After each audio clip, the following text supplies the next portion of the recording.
a special sitting on the 27th of April, where they paid respect to the former late President Mwai Kibaki.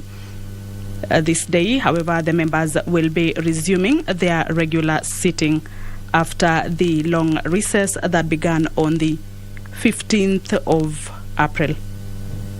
On the order paper this afternoon, what is lined up for debate is that there are about 3 bills that will be read for the first time on the floor of the National Assembly. There is the Kenya Roads Board Amendment Bill, originating from the National Assembly, Bill number 13 of 2022, that has been tabled by the Chairperson, Departmental Committee on Transport, Public Works and Housing. The principal object of this bill is to amend Section 6 of the Kenya Roads Board Act 2009 to enable the board to manage the Kenya Roads Fund in a manner that allows it to better finance the construction and maintenance of roads. That is a bill that is scheduled on today's afternoon business. The Kenya Roads Board Amendment Bill, National Assembly Bill number 13 of 2022 by the Chairperson, Departmental Committee on Transport, Public Works and Housing, that will be read for the first time on the floor of the House.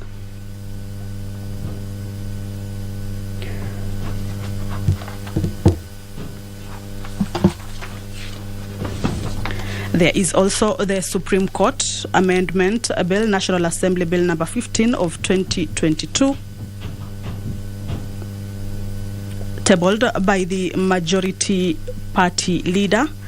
It is a bill that will also be read for the first time on the floor of the House. The purpose of this bill is to amend the Supreme Court Act 2011 in order to align it with the current practices of the court and to improve the court's efficiency in the discharge of its duties. A number of sections of the Act have been declared unconstitutional, and there is need to have the same reflected in the Act. This is according to the author of this bill.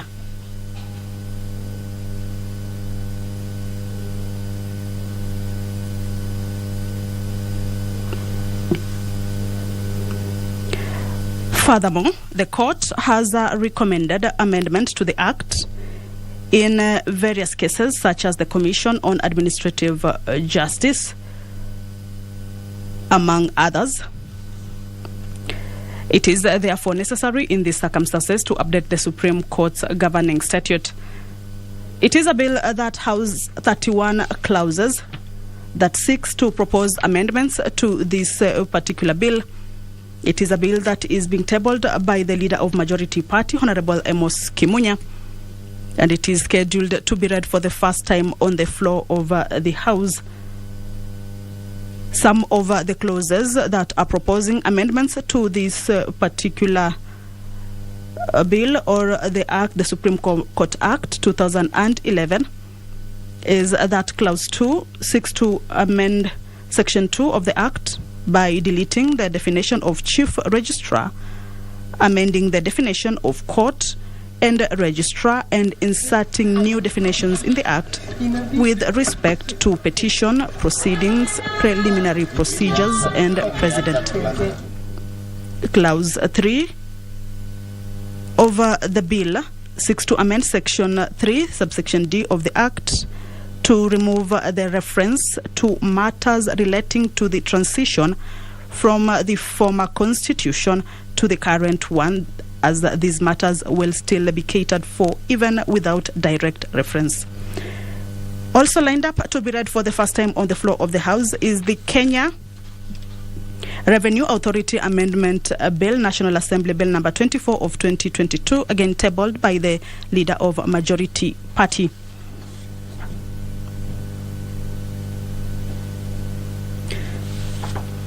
The Kenya Revenue Authority Amendment Bill seeks to amend the Kenya Revenue. Let us pray. Almighty God, who in your wisdom and goodness have appointed the offices of leaders and parliaments for the welfare of society and the just government of the people, we beseech you to behold with your abundant favor as your servants whom you've been pleased to call to the performance of important trusts in this republic. Let your blessings descend upon us here assembled, and grant that we treat and consider all matters that shall come at our deliberation in so just and faithful manner as to promote your honor and glory, and to advance the peace, prosperity, and welfare of our country and of those whose interests we committed to our church. Amen.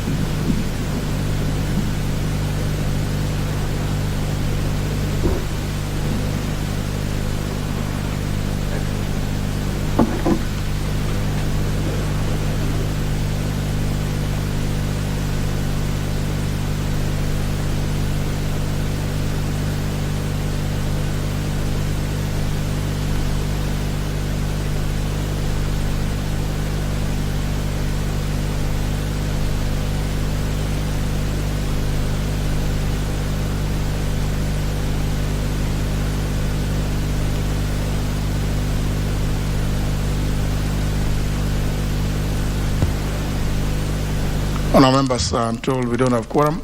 Can you ring the quorum bell?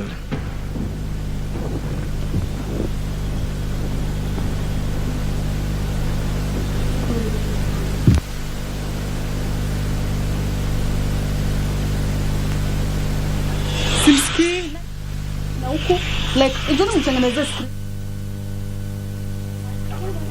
Can you ring the generator?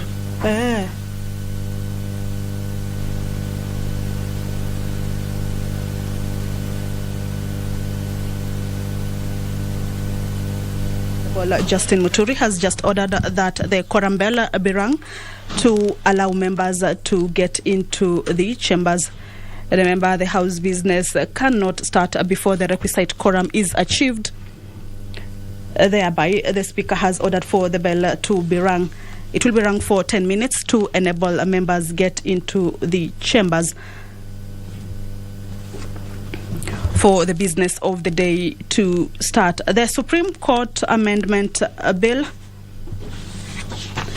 National Assembly, Bill number 15 of 2022, that is tabled by the Leader of Majority Party, Honorable Amos Kimunya, will be read for the first time this afternoon.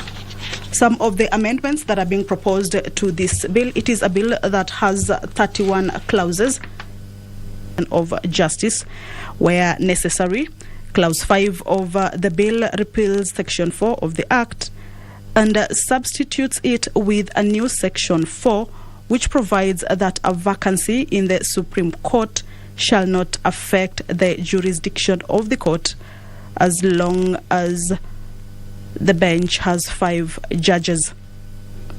Clause 6 of this particular bill that seeks to amend the Supreme Court Act 2011 in order to align it with the current practice of the court and to improve the court's efficiency in the discharge of its duties, is that Clause 6 seeks to amend Section 6, Subsection 2 of the Act to provide that in the absence of the Chief Justice and Deputy Chief Justice, the most senior available judge shall perform any necessary administrative duty.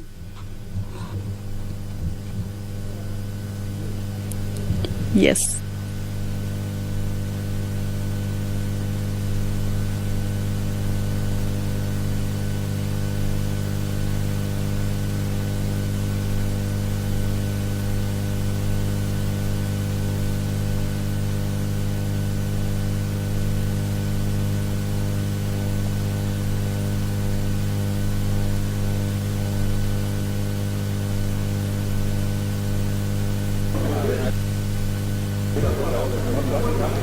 Order members, now we have quorum. We can start.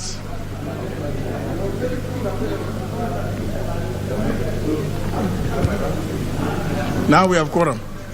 Yes. Start.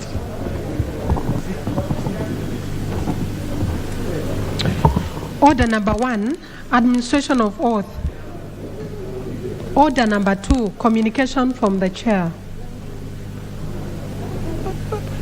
The members could take their seats.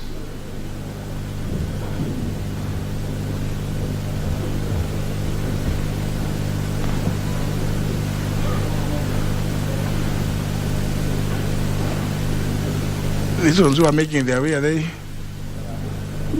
They look there.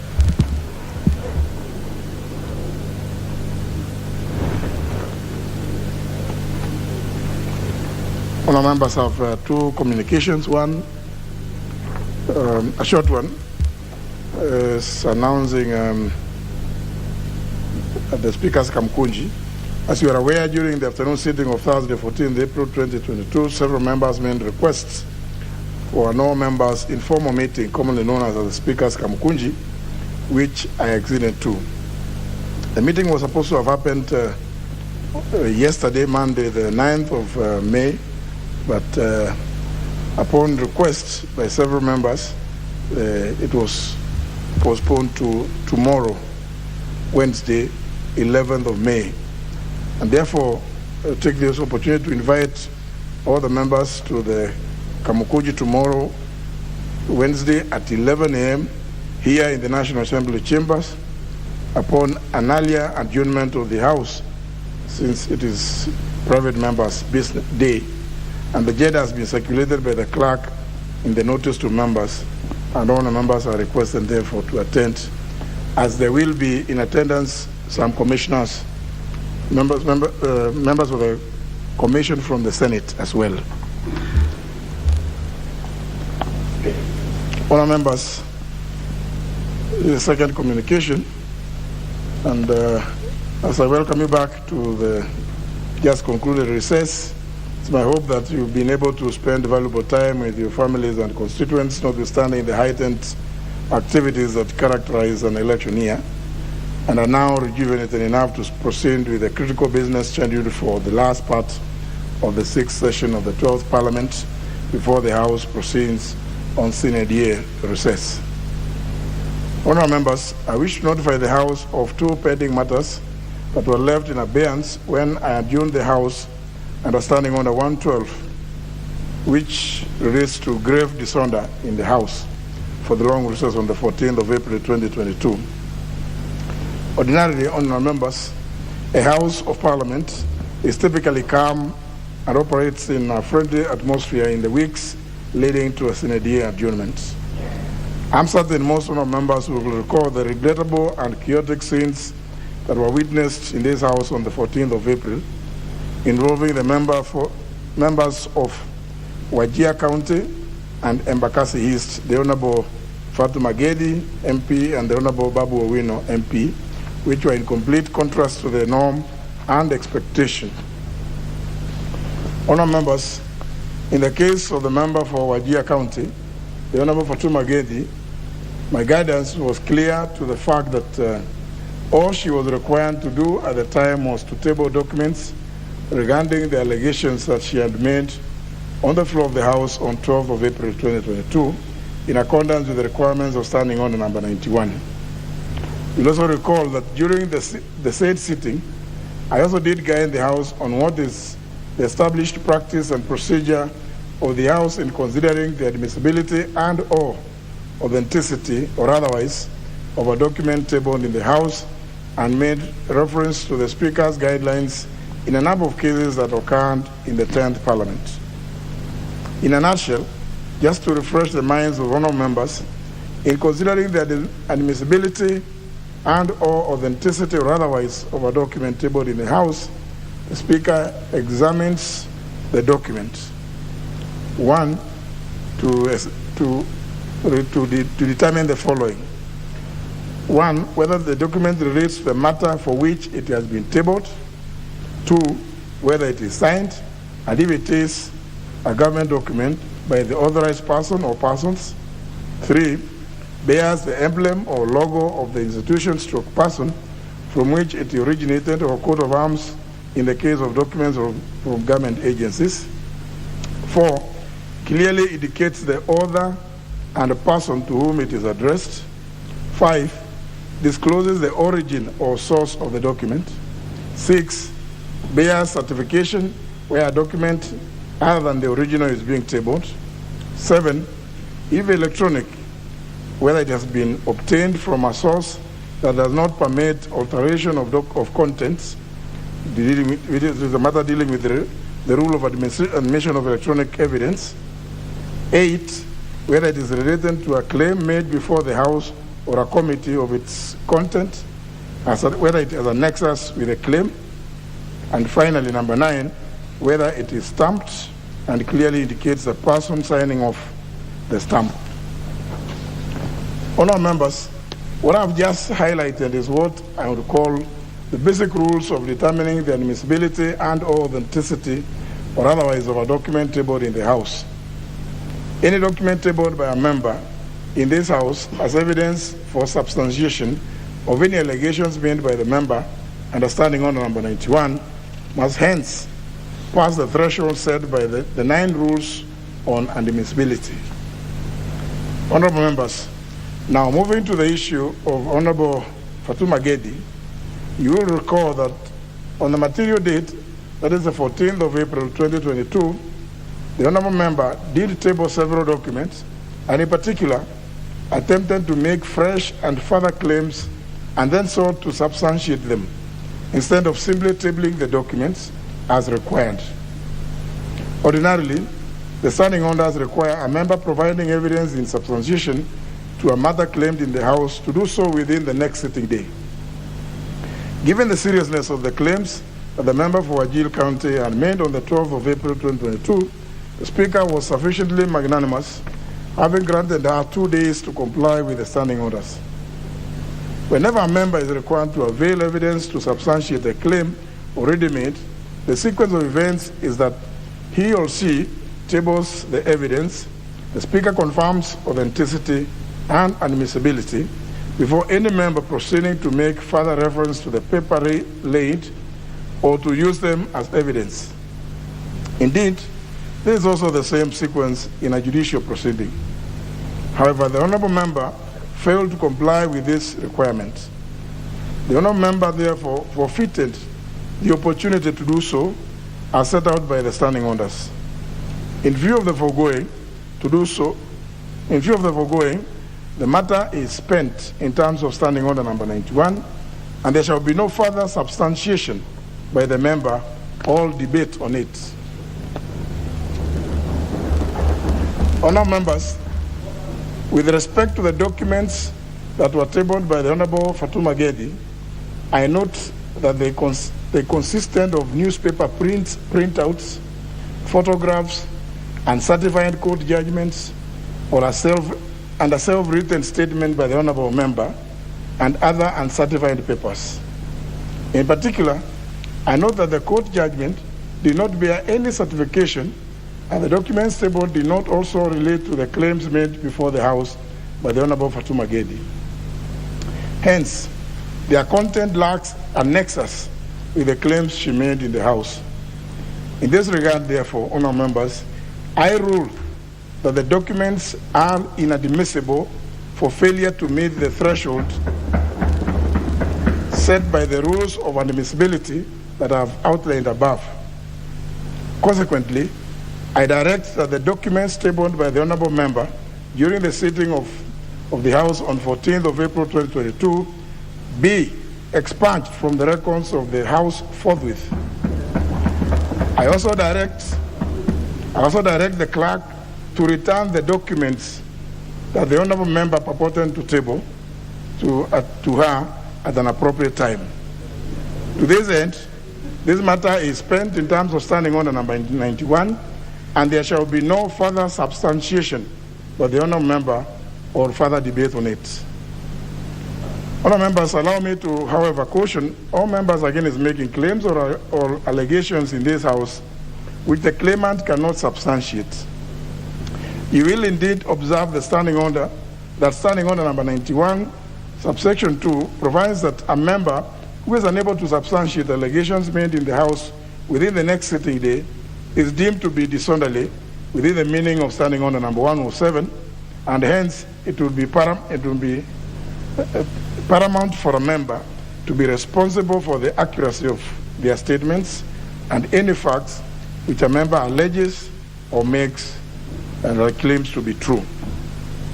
Honour members, further allow me to also caution members against making allegations which amount to discussing the conduct of a person whose removal from the office requires a decision of this House without a substantive motion. Indeed, you will recall that during the sitting of the House on 14th of April 2022, the member for Yatta, the Honourable Charles Kilonzo, did make reference to the provision of Standing Order number 87 and reminded the House of the need to propose a substantive motion if a member intends to discuss the conduct of a person whose conduct requires sanction by this House. Honour members, for avoidance of doubt, Standing Order number 87, subsection 1, requires that any member who wishes to discuss and or refer adversely to the conduct of a person whose removal from office requires a decision of this House should only do so through a specific substantive motion of which at least 3 days' notice has been given. It is clear from this that the direction the Honourable Fatuma Gedi was taking this House to would circumvent the procedure laid out in Standing Order number 87 by discussing the conduct of a person without a substantive motion. Honour members, now moving on to the case of the member for Embakasi East. You recall that on the particular day, I did order the member to withdraw from the chamber for the rest of the day owing to his disorderly conduct. However, the member declined. Honour members, it was clear that the member's conduct was gross and unbecoming. As you are aware, Standing Order number 111 provides as follows, and I quote, "If any member shall refuse to withdraw when required to do so, by or under these standing orders, the Speaker or the Chairperson of the committee, as the case may be, having called the attention of the House or committee to the fact that recourse to force is necessary in order to compel such member to withdraw, shall order such member to be removed, and such member shall thereupon, without question put, be suspended from the service of the House for a minimum period of 21 days and a maximum period of 90 days, and shall during such suspension forfeit the right of access to the precincts of Parliament, and the Sergeant-at-Arms shall take necessary action to enforce the order." Close the quotes. Honourable members, despite calls from some of you for me to enforce this particular provision, I restrained myself from invoking Standing Order 111 on that day, and I intend, for purpose of good order, to restrain myself from invoking it even today. However, honour members, it has not escaped the attention of this House that the member for Embakasi East indeed declined to leave the chamber when he was ordered to do so by the Speaker. Due to the gross disorder that arose in this House thereafter, I deferred my ruling on the member's conduct to today. In this regard, honour members, I hereby order that the member for Embakasi East, the Honourable Babu Owino Ongili, to withdraw from the chamber and from the precincts of the National Assembly for a period of 5 days inclusive of today on account of gross disorderly conduct pursuant to Standing Order 107A of our standing orders.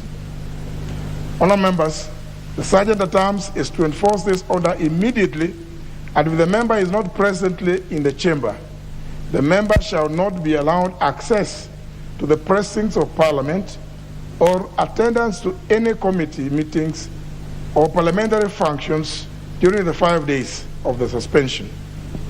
Any committee meeting attended by the member during the 5 days shall be invalid, since the member is now deemed to be a stranger. Further, the member shall not attend committee meetings as a member of the public. Finally, honourable members, may I draw the attention of the House, and in particular to the House leadership on both sides, that this part of the session has 4 weeks comprising of 16 days only, unless the House, by resolution, decides to increase. The following critical business with the statutory timelines will need to be considered and passed by this House within those 4 weeks. Number one being the budget estimate for the financial years 2020-2023, the Appropriations Bill 2022, the Finance Bill 2022, and the County Allocation of Revenue Bill 2022.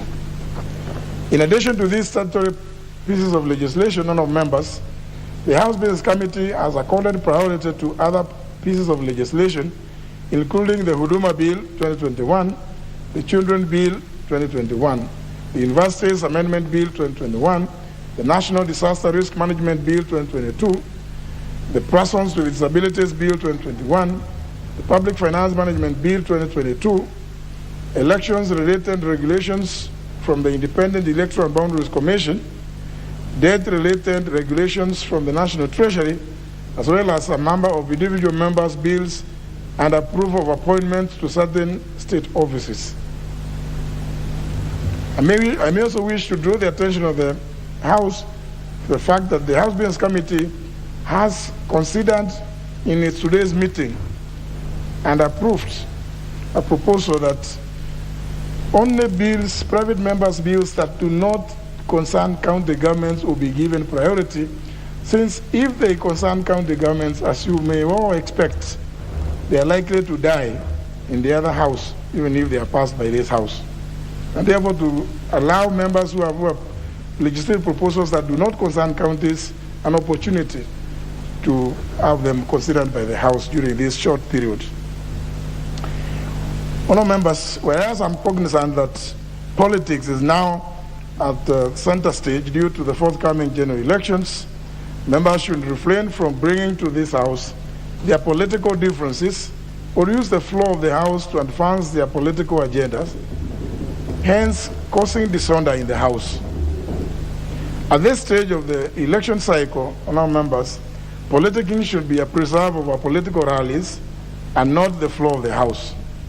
Indeed, it will not be possible for the pending business of the House to be considered in a disorderly and chaotic House.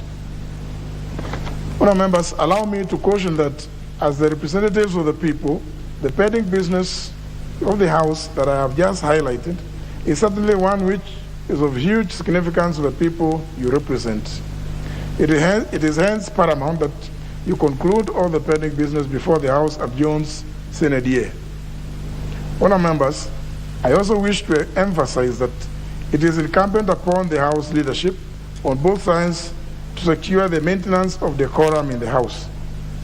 And to this end, as your Speaker, and indeed this is the position of the entire Presidium, allow me to reiterate that we shall not allow continuity of a sitting in which disorder and chaos is instigated by the same members who expect the Speaker to marshal and ensure that consideration of such business is expedited. The House is accordingly guided.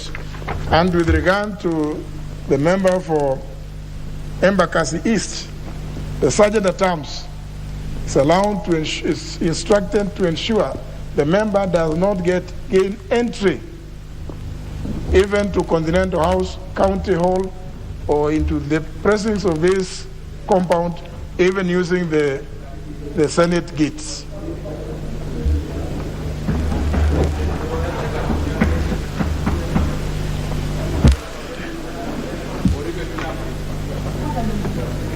Yes, on the number? Yeah, proceed. No, honourable members, there's no comment on No, not on that, not on that. Not on that.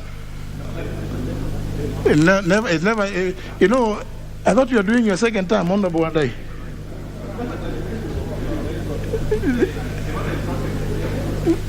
No, that one is over. I can give you the communication to read. Yes. Yes, let's move to the next order. Order number 3, messages. Order members.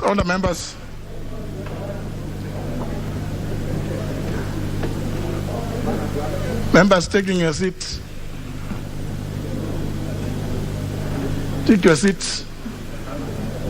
Take your seats. Take your seats.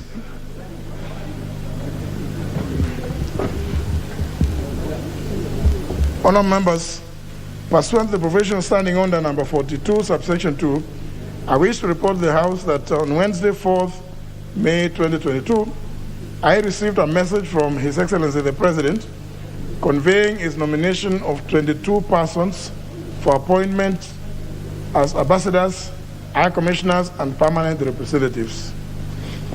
Honourable members,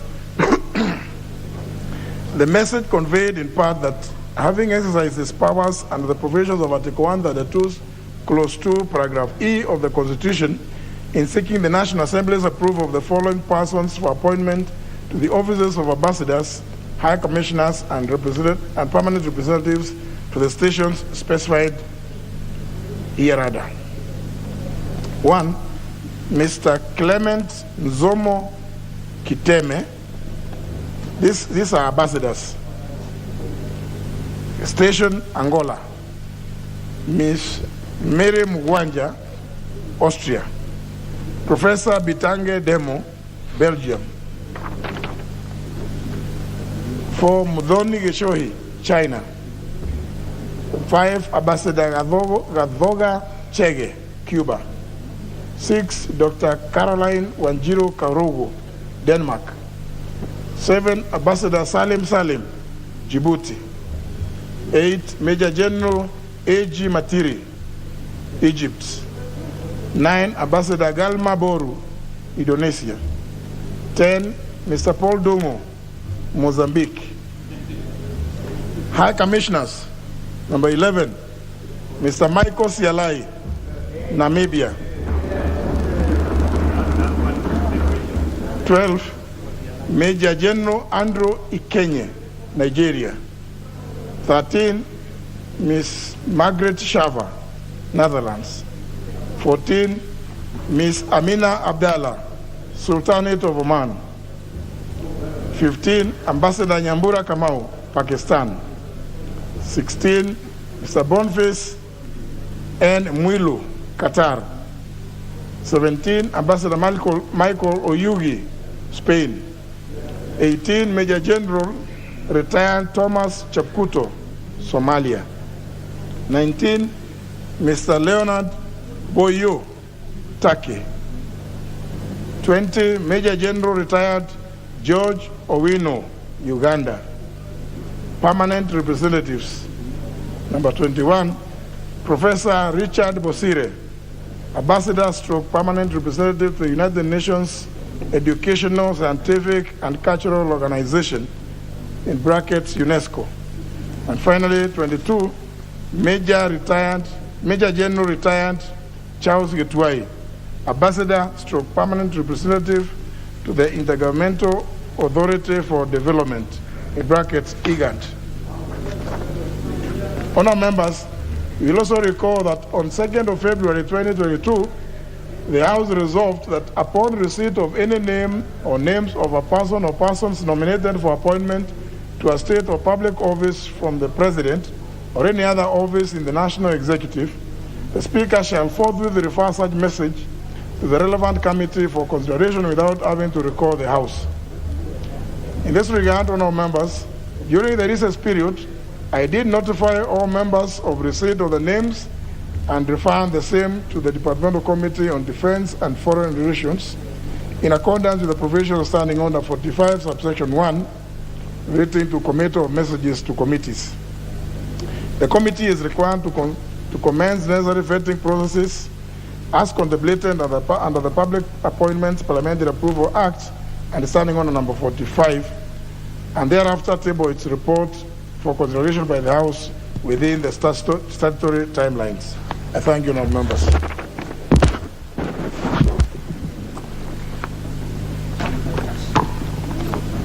Order number 4, petitions. Order number 5, papers. Leader of the majority. Thank you, Honourable Speaker. So I lay these papers. Allow me also to welcome members back for into this final session, and I hope we will have enough to prosecute.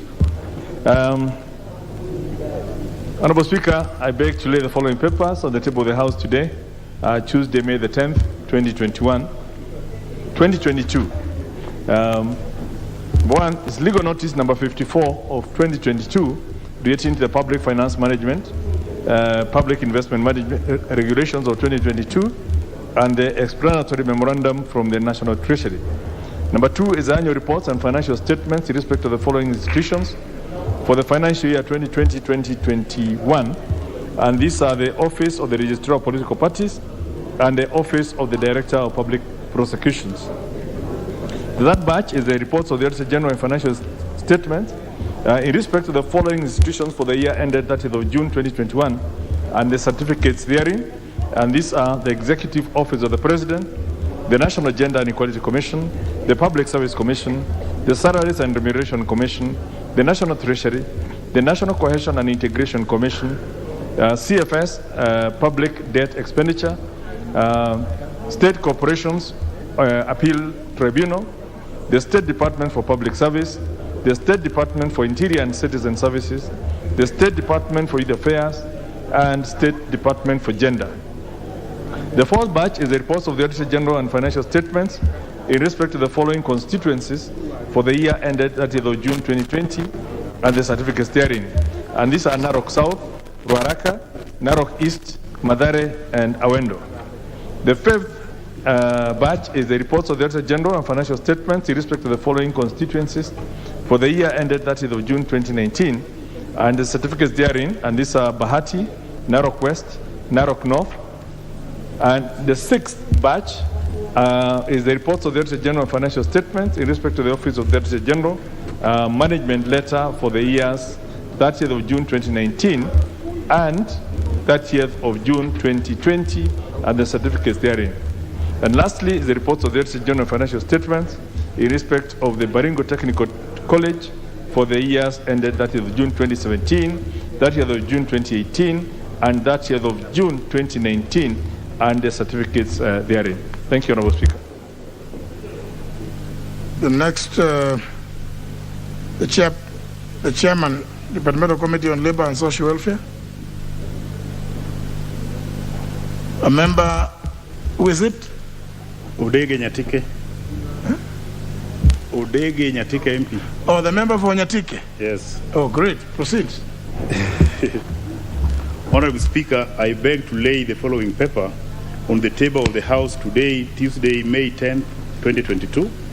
Report on the Departmental Committee on Labor and Social Welfare on its consideration of the Persons with Disability National Assembly Bill number 61 of 2021. I thank you. Very well. Next order.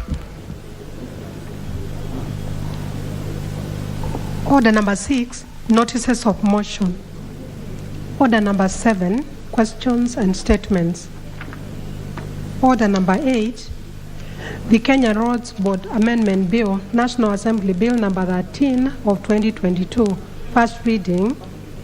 A bill for an act of parliament to amend the Kenya Roads Board Act 2009 and for connected purposes. Order number 10, the Kenya Revenue Authority Amendment Bill, National Assembly Bill number 24 of 2022, first reading. A bill for an act of parliament to amend the Kenya Revenue Authority Act 1995 to make consequential amendments to other statutes and for connected purposes. Order number 11.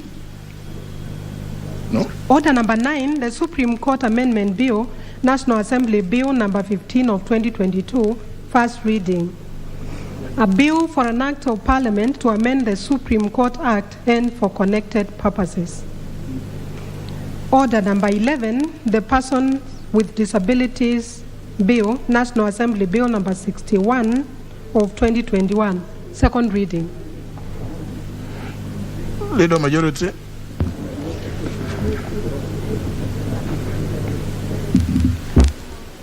Thank you, Honorable Speaker. Honorable Speaker, I beg to move that the Persons with Disabilities Bill, being National Assembly Bill number 61 of 2021, be now read a second time. Honorable Speaker, let me start by thanking the Committee on Labor and Social Services because when we committed this bill to them, they made it a priority and were able to bring in the report which has just been tabled. And I do hope that members will agree with the committee because the issues are as contained within this bill. Honorable Speaker, the primary purpose of this bill is really to modernize the current law that relates to persons with disabilities, noting that the current law that we have was last updated in, is actually the Persons with Disabilities Act number 14 of 2003. So we are almost 19 years into when the last law for relating to the people with disabilities was done, and yet so many events have taken place which I'll be enumerating. We also know it has several deficits and loopholes, partly also to do with the requirements within the Constitution that came in 2010 and which has not been updated. Honorable Speaker, according to the 2019 census, which is the only document that we have, the Kenya Population and Housing Census, it lists that there are about 2.2% of all Kenyans have a form of disability, with the most prevalent types, of course, being disabilities to do with mobility and capacity related. And hence, when you look at the population we are talking of, this bill comes into this House with an intention of catering for approximately 1.5 million Kenyans. I know we keep hearing of a number that there are 6.5 people with disabilities represented in this House, but the only record I can find is the census of 2019, which puts that number at approximately 1.5 million Kenyans. And I don't believe that between 2019 and now, the number of people with disability has increased exponentially to actually come to the 6.5. But we have 1.5 million Kenyans we need to take care of. In this regard, this bill recognizes all rights and entitlements of these people in this special category. These rights, again borrowing from the Constitution, are basically the right to equality and non-discrimination. We have the right to legal capacity, the right to marry and form a family, the right to privacy, the right to physical and mental integrity, in addition to all these other bills. But these specific ones are relevant to this group of persons. Additionally, the bill spells out some rights and entitlements unique to persons with disabilities, including the right not to be dismissed on account of any form of disability, and also the right to independent living, the right to participate in sports and recreation within a situation where there are no barriers to that participation, and several others that will be captured. Now, putting this into perspective, Honorable Speaker, since the enactment of the current Act in the year 2003, some developments I made mention include, in 2008, Kenya became a party to the United Nations Convention on the Rights of Persons with Disabilities, that is the 2006 CPRD, which established transformative norms and standards on the rights of persons with disabilities. Then in 2010, the Constitution of Kenya was promulgated, again including specific and robust provisions covering the rights of persons with disabilities. Then in 2015, the Committee on the Rights of Persons with Disabilities issued its initial concluding observations to Kenya, making a number of recommendations on how our great republic should ensure the rights of persons with disabilities. And finally, in January of this year, just about 5 months ago, Kenya deposited its instrument of ratification on the protocol to the African Charter on Human and People's Rights on the Rights of Persons with Disabilities in Africa 2008, which is referred to as the Disability Rights Protocol, which affirms the rights of persons with disabilities on the continent. Honorable Speaker, the National Council for Persons with Disabilities indicates that there have been numerous unsuccessful attempts to have this bill, but both protracted and lengthy stakeholder consultation have been a big hindrance, and I'm happy that at long last, people have realized you can only overanalyze a situation until you paralyze it. And this is one of those situations where so much analysis and everyone wanting their say in this bill was leading to becoming, putting a disability on the bill, moving into the next level. But at last we have managed to extract it from that, and the committee has fast-tracked it, and we now have a bill. And I'm sure, especially because this bill does not need to go to the Senate, and I would urge members, even as we process this bill, we take special cognizance for any amendments members would want to bring that would end up leading this bill to go to the Senate, because we don't have the luxury of that time. So we confine matters to matters that can be canvassed and finished within this House without affecting the governance and whatever of county governments, which will lead this bill to go to the Senate.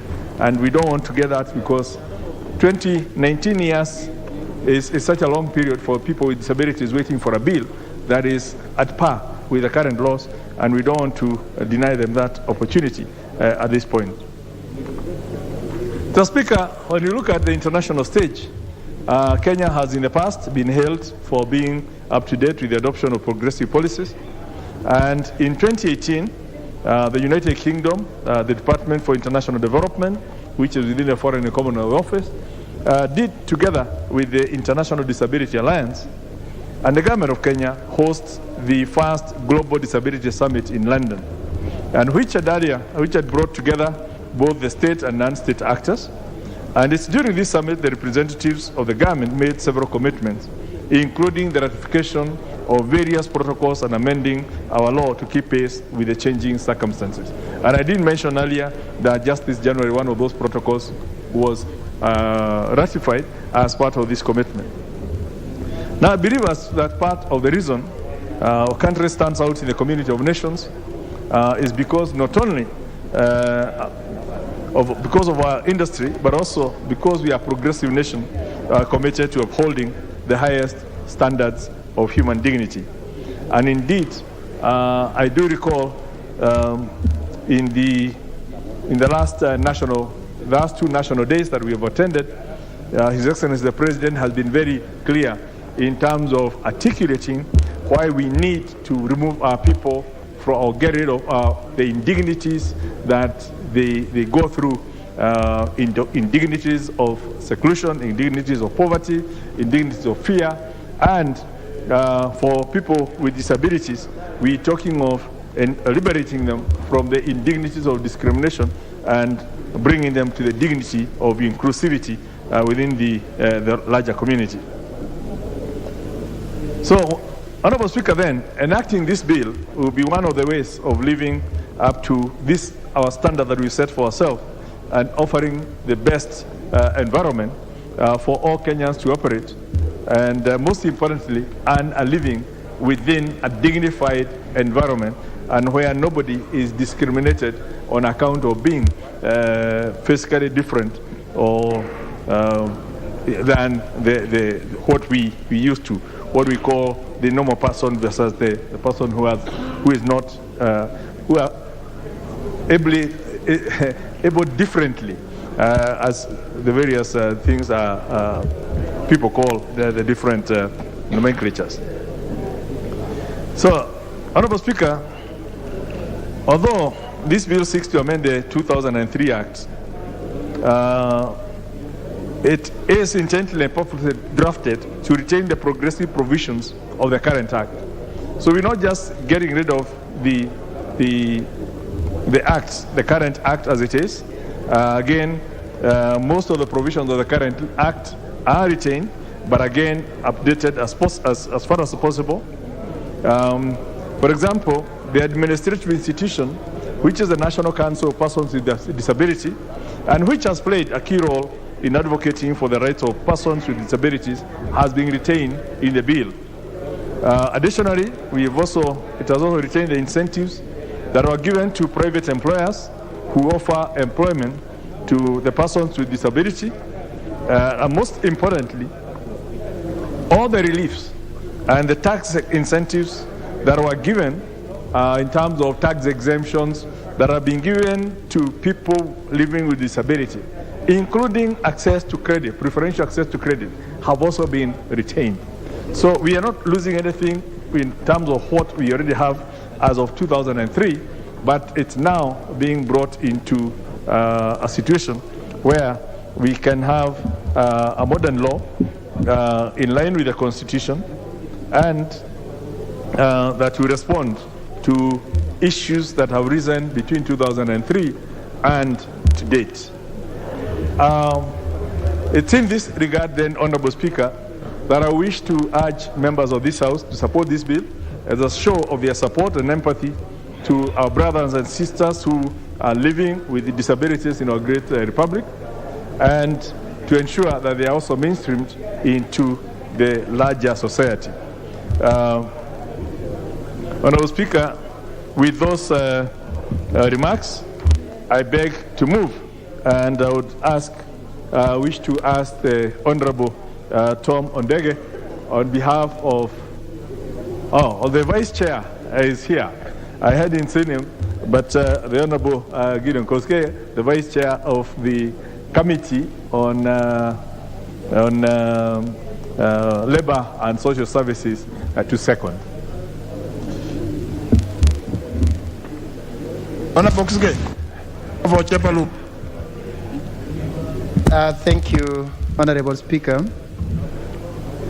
On behalf of the Departmental Committee on Labor and Social Welfare, it's my pleasant privilege and honor to second the second reading of the Persons with Disabilities Bill number 61 of 2021, which was established on the 1st December 2021.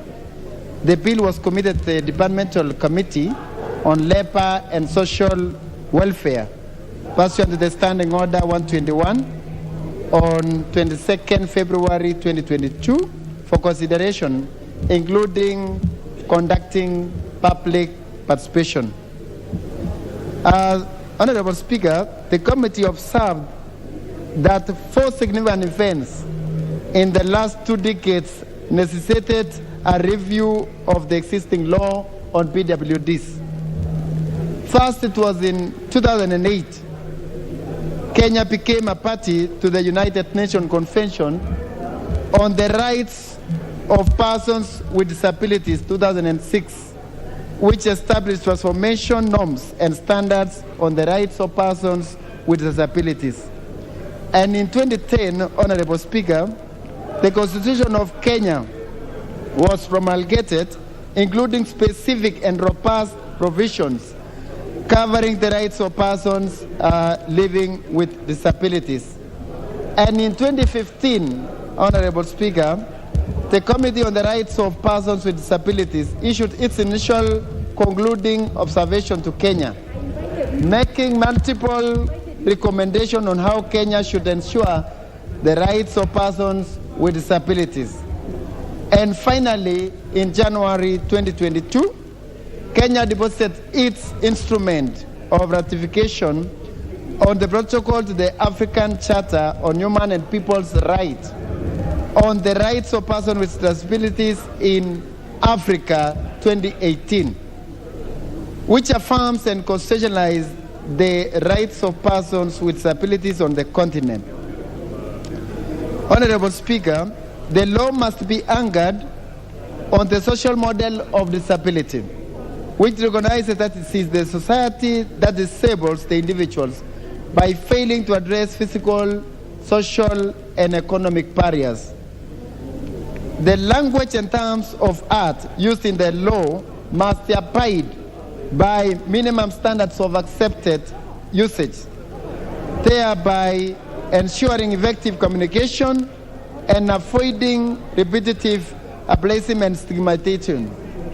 Honorable Speaker, the bill intends to tighten the weak points in policy and seal caps that pose enforcement to strengthen the legislative framework relating to PWDs. The bill also establishes a clear framework for exercising human rights by persons with disabilities and their full participation in all spheres of life, including political, social, and economic fields. Honorable Speaker, the committee, having considered the Persons with Disability Bill 2021, Bill number 61 of 2021, recommends that the bill be agreed to, subject to the amendments in the report. I beg to second, and I thank you, Honorable Speaker. Thank you.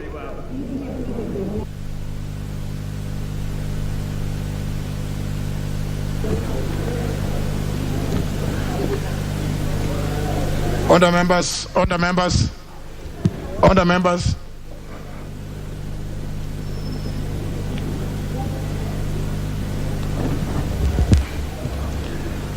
Order members, I propose a question, which is that the Persons with Disabilities Bill, National Assembly Bill number 61 of 2021, be now read a second time. Member for Seme.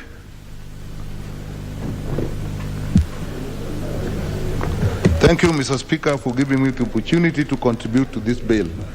Mr. Speaker, this is an extremely important bill for this country. I know we already have a bill, an act of 2014 that is dealing with matters of disability.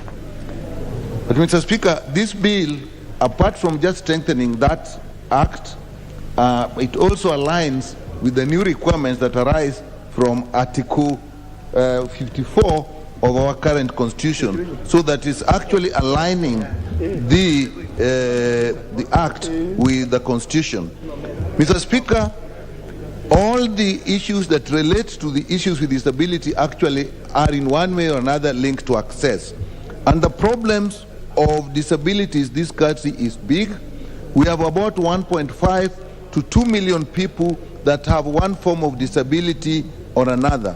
And Mr. Speaker, these are members of our society, but we must look after, that we must treat with dignity and in all ways, despite their disability.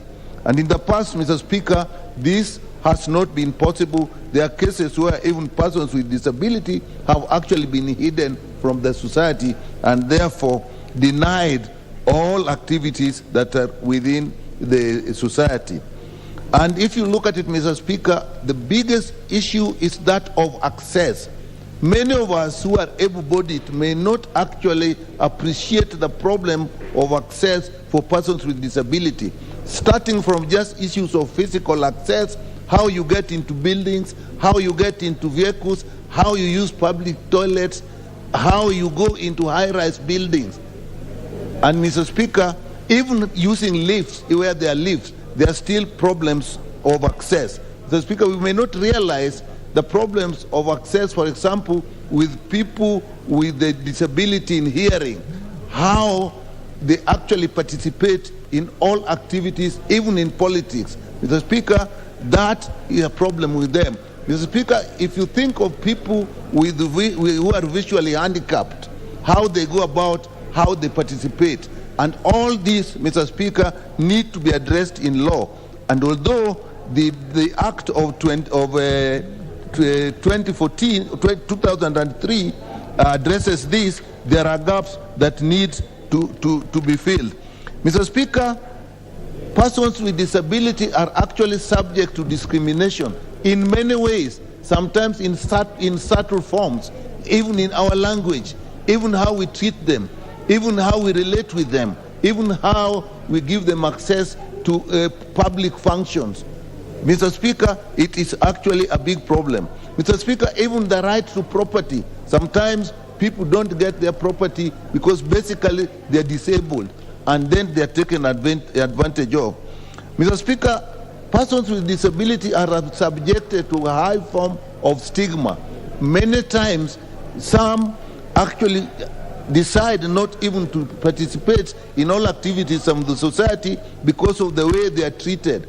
Arrangements, even if you go to meetings, arrangements, even if you go to functions, nobody thinks that how shall we get the persons with disability to participate. Even when they are able to participate, they are not treated with dignity. The amount of indignity that they suffer is actually great. Therefore, Mr. Speaker, I rise to support this bill because I know this bill actually addresses all these issues that are facing the persons with disability. Mr. Speaker, Part 2 of this bill sets out very clearly what these rights should are. They sets out that there should be no discrimination, the legal capacity should be addressed, the right to family, the right to privacy, and the right to health care. Even if the health facilities are available, can persons with disability actually access them?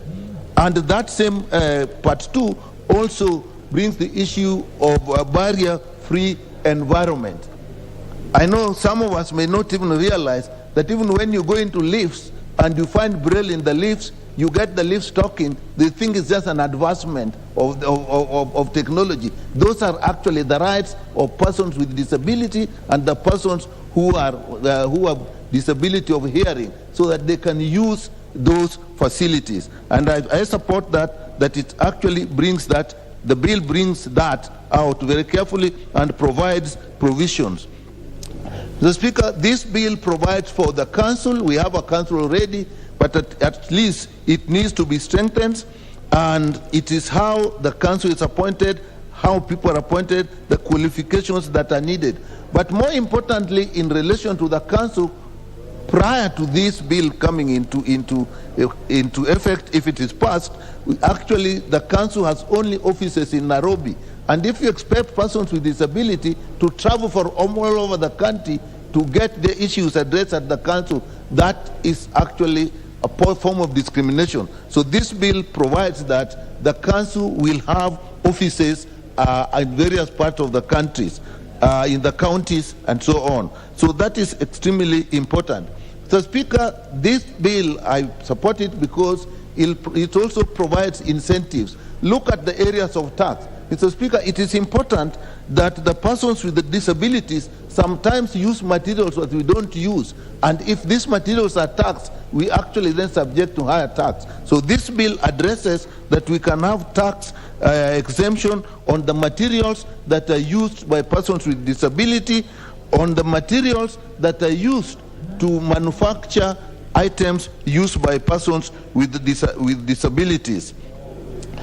Mr. Speaker, if you look at, even if they have their businesses, I think we should give consideration in terms of taxation. The process as it has been before, getting somebody to be certified and registered has been a bit complex, and I think this bill attempts to promote that.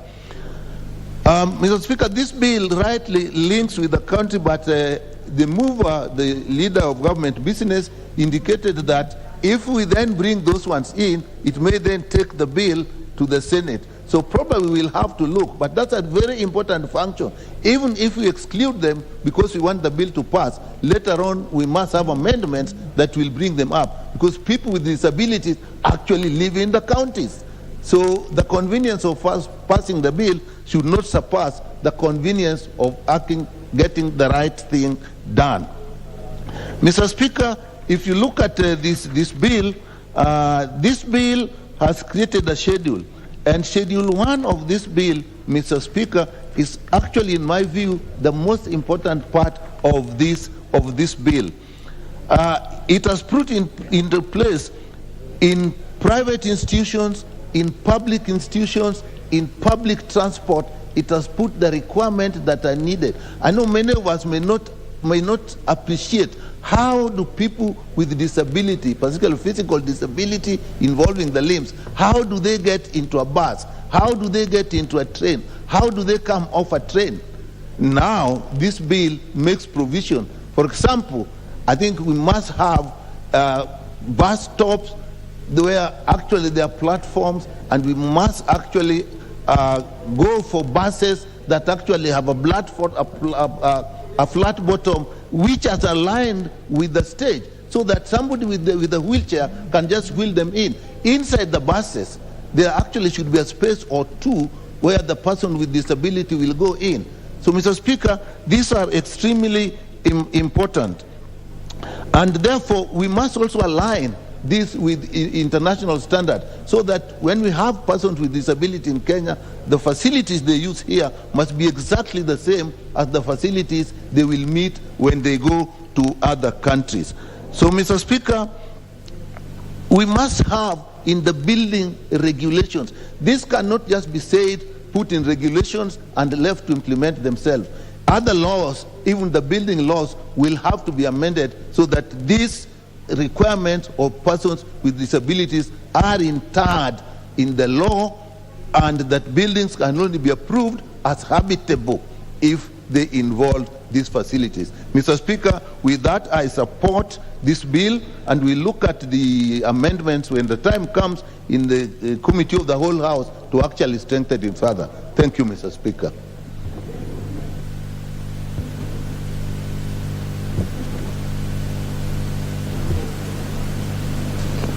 Honorable Shamala. Thank you, Mr. Speaker. I want to say that I welcome wholeheartedly this bill on the persons with disabilities bills.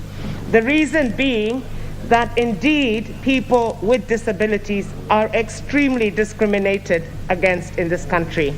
And we're talking about over 1.5 million people. And the dignity, and I've said it time and time again, the right to dignity is the platform of all rights. When the time comes at the committee stage, I have noted, and some of these things or amendments could come through regulations, but it is my personal desire to see them entrenched in legislation, that issues such as service dogs for the blind are allowed into all public buildings. There are certain areas, certain public places which will not allow dogs. And we're not talking about pets, but the seriousness of service dogs for people who are visually impaired. It is with these few remarks, Mr. Speaker, that I support this bill. Member for Makueni. Thank you, Mr. Speaker, for giving me an opportunity to contribute on this very important bill.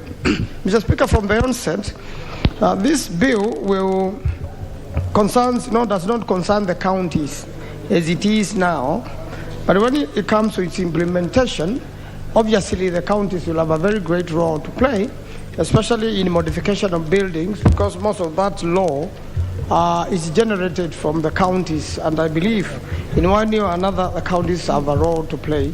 But for now, we need this law urgently. Many people with disabilities have suffered in this country. Mr. Speaker, the experiences I have in Makueni County is that we have children with disabilities who are hidden by parents or people who live with them, and they never get an opportunity to go to school or to have their rights as now protected in the Constitution and in this bill could be protected. Under the previous law did not cover that well, nor as the current law cover that well. So I've heard really we have something to do. Mr. Speaker, also people with disabilities have been mistreated by people who stay with them. Some have been locked up. I'm aware of one case whereby the person with a disability had sort of gotten depression, and when the normal people are leaving the home, they will lock up in chains this particular person with disability till those people come back. This law is also talking about food, access to food and water. And people with disability have also been denied that if they are not able to help themselves and they've been abandoned for the day, then they'll end up without food and water. But the most important thing is, how do we implement this law? How do we make sure that people who break the law, as far as the people with disabilities or who abuse their rights, are dealt with properly? What is the system of getting the evidence to the police and to the prosecutor, the special prosecutor I've seen in this case? Most probably, we could also come up with special courts dealing with this, or some of the special courts were already in existence, like children, deal with these particular people. So although the people who are drafting this law have done a very good job, there's a lot of work to be done at third reading so that we can improve this law and make sure it serves the people with the disability better. The people with disability also, Mr. Speaker, have gone a lot of, rejection under the system which is in place. And the money is implemented by the national government, the identification, the infrastructure put by the national government to the country, and also the council which has been existing have not been very tight. There has been a lot of corruption in that system. Skills have not been impacted properly, especially for the poor people with disability, poor children with disability, and a lot of time they are left at the mercy of well-wishers in children homes. And actually the Member of Parliament has a very big role to play when it comes to dealing with people with disability. And a lot of times a Member of Parliament has to chip in here and there or mobilize well-wishers to visit different children homes where people with disability are in school or are going through training. And I think one thing which should be stressed is the skills for people with disabilities, to make sure every person has access to education, has access to skills, and can be able to earn a living, and also has access to medication. Because some of the people with disabilities have been treated, they have managed to be treated, and others have gained it through accidents. Mr. Speaker, I have a case in Makueni where somebody was working in one of the cement companies, and something went wrong in the processes, and the hot cement was sprayed in their eyes, and he became blind. And ever since, he's been living with disability, and there is no effort to make him see again medically. And it is not possible. So that person is already living with a disability. One of the issues also which has not been handled very well in this is those people who pretend to have become disabled or have disability, and they begin to enjoy privileges which people with disabilities enjoy.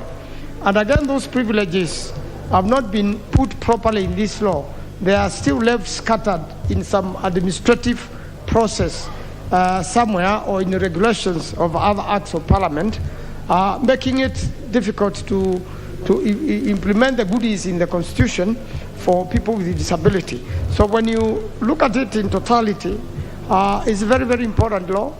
This is a very big move so far. It is going to assist the implementation and the education to people living with people with disability, or people acquire disability already when they are mature. And coming back to those who probably are recovering from an accident, have pretended to be disabled, have started enjoying those privileges, have recovered, there's no mechanism of getting to identify and moving them back to where they are. Unfortunately, this law, Mr. Speaker, is being discussed when our good friend, the Honorable Sankok, is not here, who is a Member of Parliament living with disability and has been part of the system of assisting people with disability in this country. Unfortunately, as all of us know, he lost his son, and is handling that matter, and we really want to, on my part, and I believe many members want to say Paula to him and condole with him. But he would have given it very serious input as a person who has been affected and has been practicing these already and knows where the loopholes are. And I believe we'll be back by the time we do the third reading, so that he can help us get into some of the details which could help the House serve the people with disability better and not leave the total responsibility to a member of Parliament without resources and without a proper plan on how the national government is going to help the people with disability. Otherwise, I thank you, Mr. Speaker. I beg to support and urge members to do so. I thank you. Honorable Danita Gatti.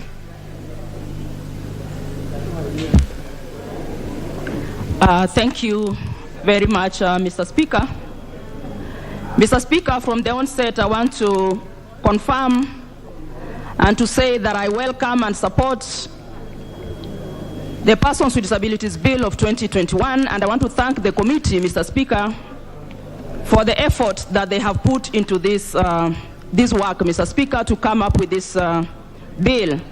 Mr. Speaker, issues persons with disabilities in this country date back, Mr. Speaker, to I don't know when, Mr. Speaker. Mr. Speaker, members of Parliament of this House have persons with disabilities as their voters and as their people, Mr. Speaker. And therefore, Mr. Speaker, I am happy because we are talking about persons who live in our constituencies and in our wards, Mr. Speaker, and who vote to keep us here as members of Parliament. So, Mr. Speaker, I support that the committee has thought it wise to actually repeal the Persons with Disabilities Act and to actually strengthen it. The Pwds Act of 2003, Mr. Speaker, I'm very much conversant with it. Mr. Speaker, I am a candidate of disability, as you are aware. And Mr. Speaker, I have seen firsthand how persons with disabilities of this country and of the world are treated, Mr. Speaker, than any other persons, Mr. Speaker. Mr. Speaker, I am here to also say that I support, because I do represent persons with disabilities, and in my capacity, Mr. Speaker, in this House, as the President of the Commonwealth Parliamentarians with Disabilities Network, and say, Mr. Speaker, that we as a country are doing well. We are trying, Mr. Speaker, comparatively on matters disability. And I want to applaud this country, Mr. Speaker, on the amount of work that we have done. Mr. Speaker, sir, the challenges that continue to face persons with disabilities in this country, Mr. Speaker, starting with the mere fact that, Mr. Speaker, accessibility continues to be a problem. Mr. Speaker, unless you are disabled in this country, you will not understand what it means to look for accessibility. And Mr. Speaker, I'm happy that this bill is seeking to actually talk about accessibility. And accessibility is not just about physical accessibility into a building. It is about information, Mr. Speaker, any form of accessibility that we may want to access. And I'm happy, Mr. Speaker, that this bill is seeking to address what we have been having in terms of the challenges of accessibility. Mr. Speaker, sir, unemployment, Mr. Speaker, which this bill is seeking to address. Mr. Speaker and my colleagues in this House, the biggest challenge for persons with disabilities in Kenya is unemployment. Mr. Speaker, persons with disabilities are not employed. Persons with disabilities do not have jobs, Mr. Speaker. They are not trained, and therefore, Mr. Speaker, their lives are not well, just like any other person, Mr. Speaker. And I'm happy that this bill is seeking to actually decriminalize, Mr. Speaker, any employer, Mr. Speaker, who actually dismisses persons with disabilities based on disability. Mr. Speaker, and that is why we are saying, Mr. Speaker, if you look at this Article 70, which actually says no person shall on the ground of disability deny a person with disability employment, Mr. Speaker. Mr. Speaker, of all the poor Kenyans in this country, 90% are persons with disabilities. Mr. Speaker, we are trying as a country, but Mr. Speaker, we must actually work hard to ensure that persons with disabilities are actually taken care of. Mr. Speaker, we are in a space and at a time when we are doing our own elections, Mr. Speaker. And Mr. Speaker, I am happy that this bill is seeking, Mr. Speaker, to say that no person with disability shall be denied a right to participate in the political process, Mr. Speaker. But Mr. Speaker, even if we are talking like that in this bill, look at how many persons with disabilities are even participating in the political process. Mr. Speaker, it is not good. And therefore, Mr. Speaker, I am happy that if you look at Article 29, where we are talking about the civic and political rights of persons with disabilities, Mr. Speaker, most of our persons with disabilities are denied these rights, Mr. Speaker.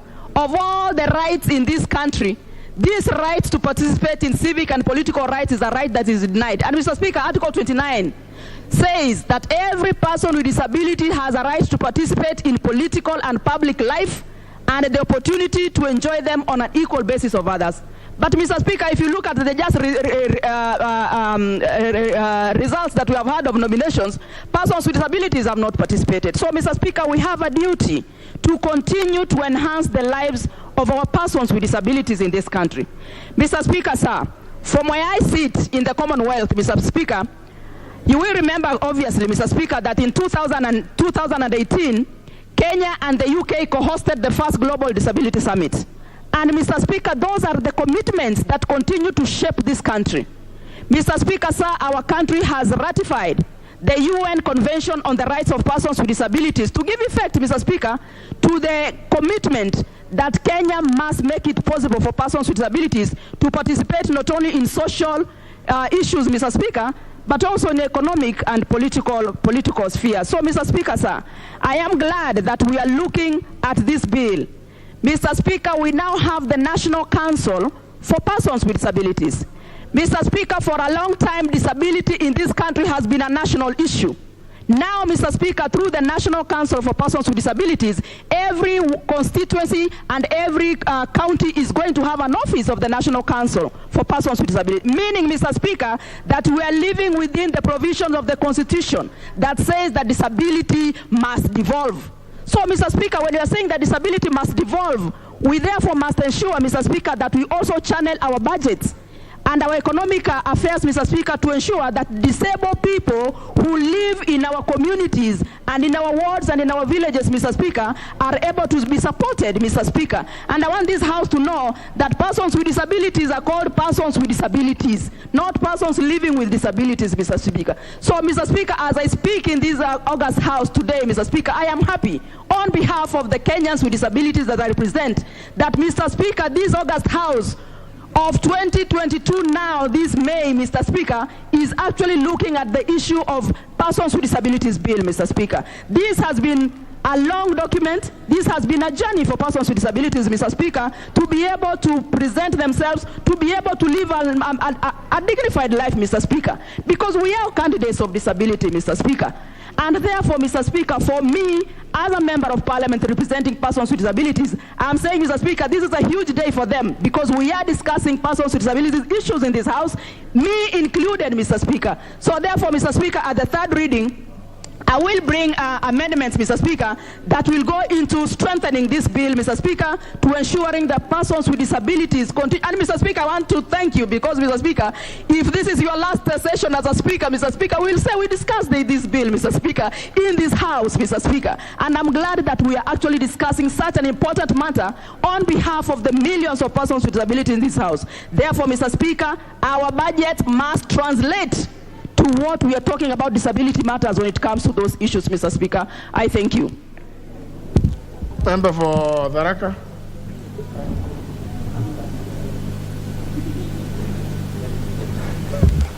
Thank you. Thank you very much, Mr. Speaker. So, Speaker, allow me to rise and support this bill. And before I make any comments, also allow me to pass my words of condolences to the leader of people with disabilities, the Honorable Sankok, for the tragic accident where he lost his son. May they be consoled, and may the dear son rest in everlasting peace. Mr. Speaker, I support this bill. The main reason being that for a long time, we have treated people living with disabilities as semi-human. We have been considering them to be half persons, and this is one reason why, especially in the African culture, they are given strange names, even in Kiswahili like Kiwete, which really is demeaning and dehumanizing. Therefore, in spite of the fact that we need moral obligations to ensure that we treat people with disabilities as human beings like any other, with the full human rights like any other persons. It's also important to address those rights, obligations, liabilities into law, which can be relied on in the future to ensure that these persons are actually protected. So this law is timely. I would urge the House to pass it, and when it comes to establishing offices to cater for persons with disabilities, I will be urging the government to ensure that my constituency Tharaka has such an office, and that we are able to treat the people with disabilities in that constituency as full human beings and not as semi-humans as most people strive to do. This is a very good law which begins with recognizing the rights of persons with disabilities, and we have a whole part 2 which consists of over 28 sections dealing with what are the rights of persons with disabilities. And right from the beginning, where they have right to equality and non-discrimination, to right to privacy, to right to human dignity, right to education, right to health and sports culture, civic and political rights, and every other right that they have.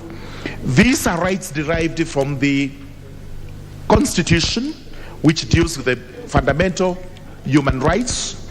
And when we reduce this into statute, it means we are protecting these persons living with disabilities. Importantly, we also have provisions dealing with enforcement of those rights, so that we do not mistreat persons with disability and get away with it. The person who tries to do this should actually face the full force of the law as provided in this particular law.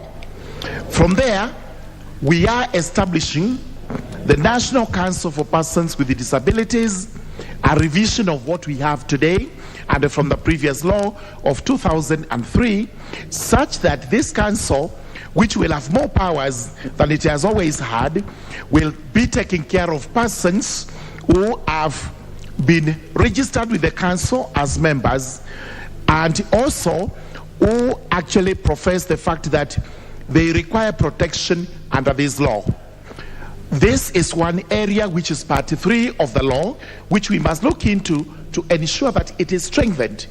And this council is able to fully take care of persons with disabilities, including enforcement of their fundamental rights and fundamental rights and whatever the right they have. Then from there we have part 4, which deals with the reliefs and the incentives. This is to ensure that persons with disabilities are well taken care of, and that persons who have such people living with them are able to take care of them if given exemptions and incentives. Exemptions would be what they are exempted from, including taxes, including other incentives which will make us provide for even children with a disability going to school, such that from now henceforth we should have reliefs for these children. When a child with a disability goes to school, the levies that are charged by the school, the levies that are charged by the government, including universities, should either be waived totally, or there is a substantial reduction so that these persons are able to acquire the necessary education. Then we have part 5 that deals with the relationship between the national government and county governments on the matters of disability. And this is why possibly there will be necessity of this law going into the Senate. But that notwithstanding, whether that happens or it doesn't, the fact remains that some of these rights according to persons with disabilities are rights that fall under the devolution chapter of our constitution and have to be enforced by the county governments. It is therefore important that the county governments are informed of their obligations when they are dealing with the persons with disabilities, including a provision in the constitution, a provision in the procurement laws that persons with disabilities have to get certain percentages of contracts, either in the national government and in the county governments. This is an obligation that falls squarely under the county governments, because we know for sure what happens in county governments sometimes cannot be accounted for, and sometimes it's what we would term as blatant breach of the law when it comes to dealing with either gender issues or persons with disabilities. Part 6 is quite important because it deals with offenses and penalties, and this is important because, as we said, there is a whole host of a chapter with rights of these persons. What happens to persons who decide to breach those particular rights? What obligations do they have? And where they commit criminal offenses, what penalties are they likely to be faced with? It is important to notice that it's an offense to discriminate against persons with disabilities. It is also an offense that we cannot abuse or exploit or use violence against persons with disabilities. It has also now become an offense to conceal persons with disabilities. What we've been told that sometimes, especially in the African culture, we find it a little bit shameful to expose persons with disabilities to strangers, or in the name of, this is maybe a Kiwete, and therefore I do not wish my visitors to see that I have such a person. It will now become an offense if you conceal such a person, and especially from the authorities that fall under the National Council. It is also an offense to treat persons with disabilities in a degrading manner, in a manner that lowers their dignity as human beings, in a manner that shows that you are trying to treat that person as semi-human. If anybody does this, then that becomes an offense and it is punishable by the law. And the penalties that are prescribed, some of them are quite prohibitive, which is what good law should actually do. Then we have miscellaneous provisions, including the general penalty clause, which is section 78, and the other provisions, which in my view do buttress the fact that Kenya now wants to treat persons with disabilities with the dignity they deserve and accord those persons the protection of the law. Thank you, Mr. Speaker. I do support.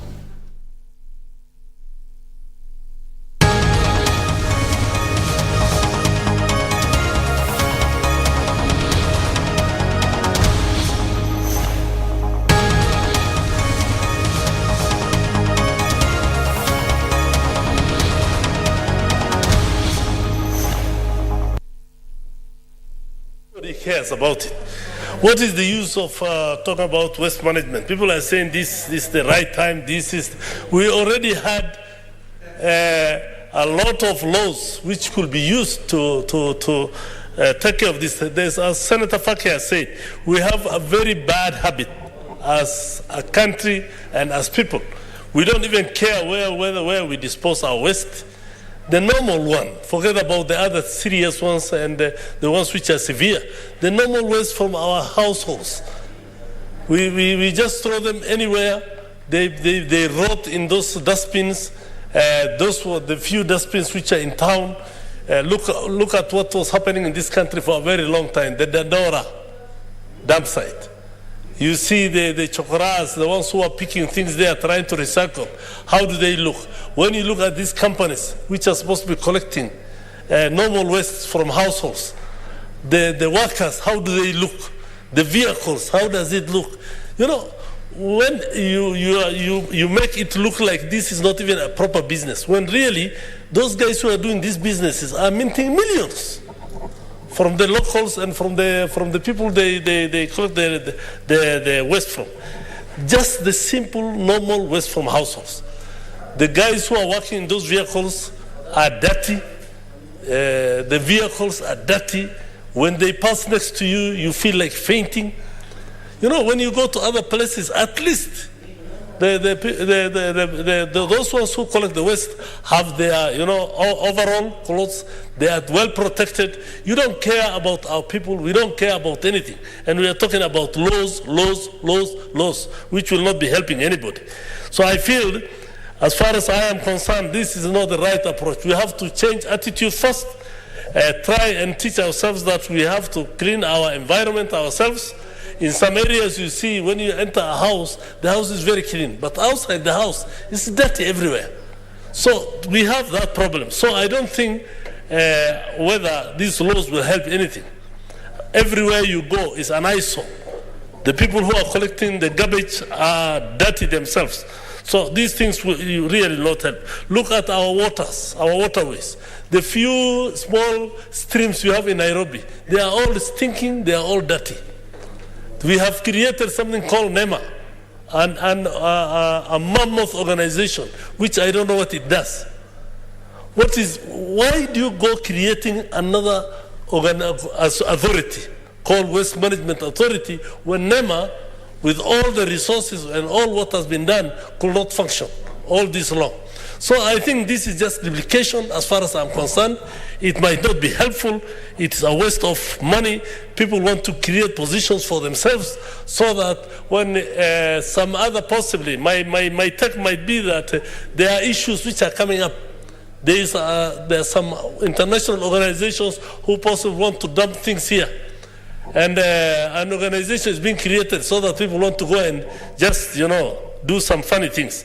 As far as I am concerned, Madam Speaker, this bill is of no consequence. We have had several bills, as I've said. The NEMA Act authority is there. NEMA can handle this. So I don't see why we want to create another organization with so many, other people who will be employed when many of our already bodies and boards are dying because of lack of finances and lack of what to do.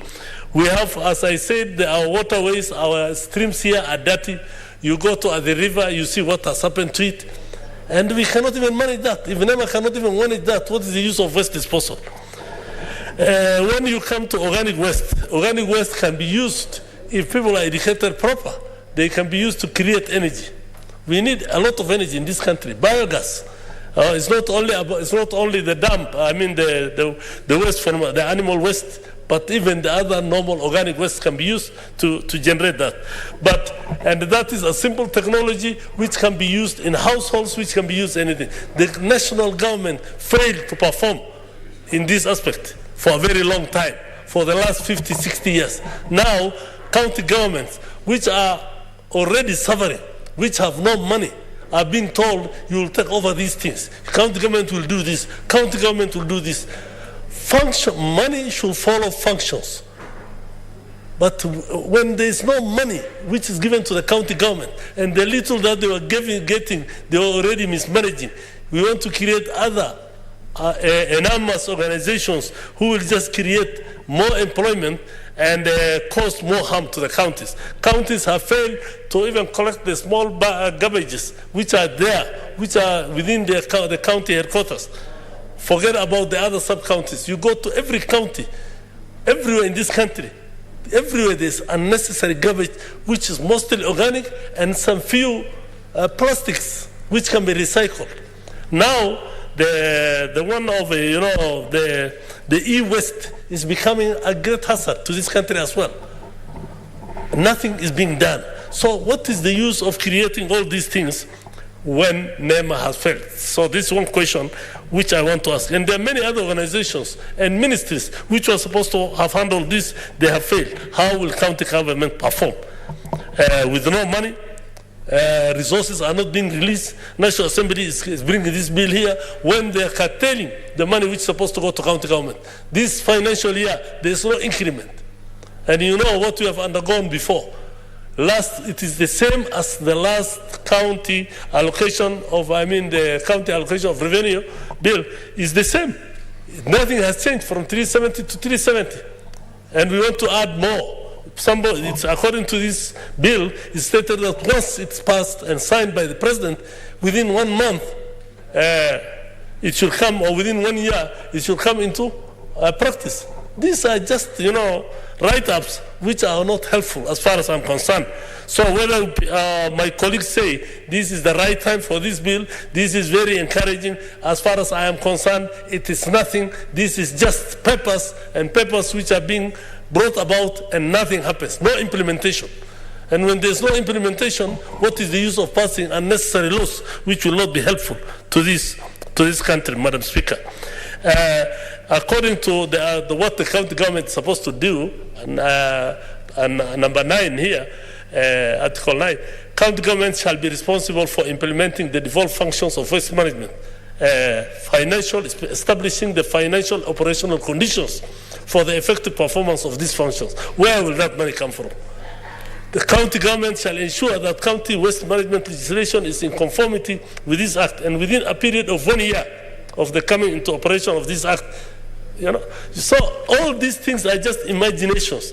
County government shall ensure that disposal of waste generated within the county is done within the counties that.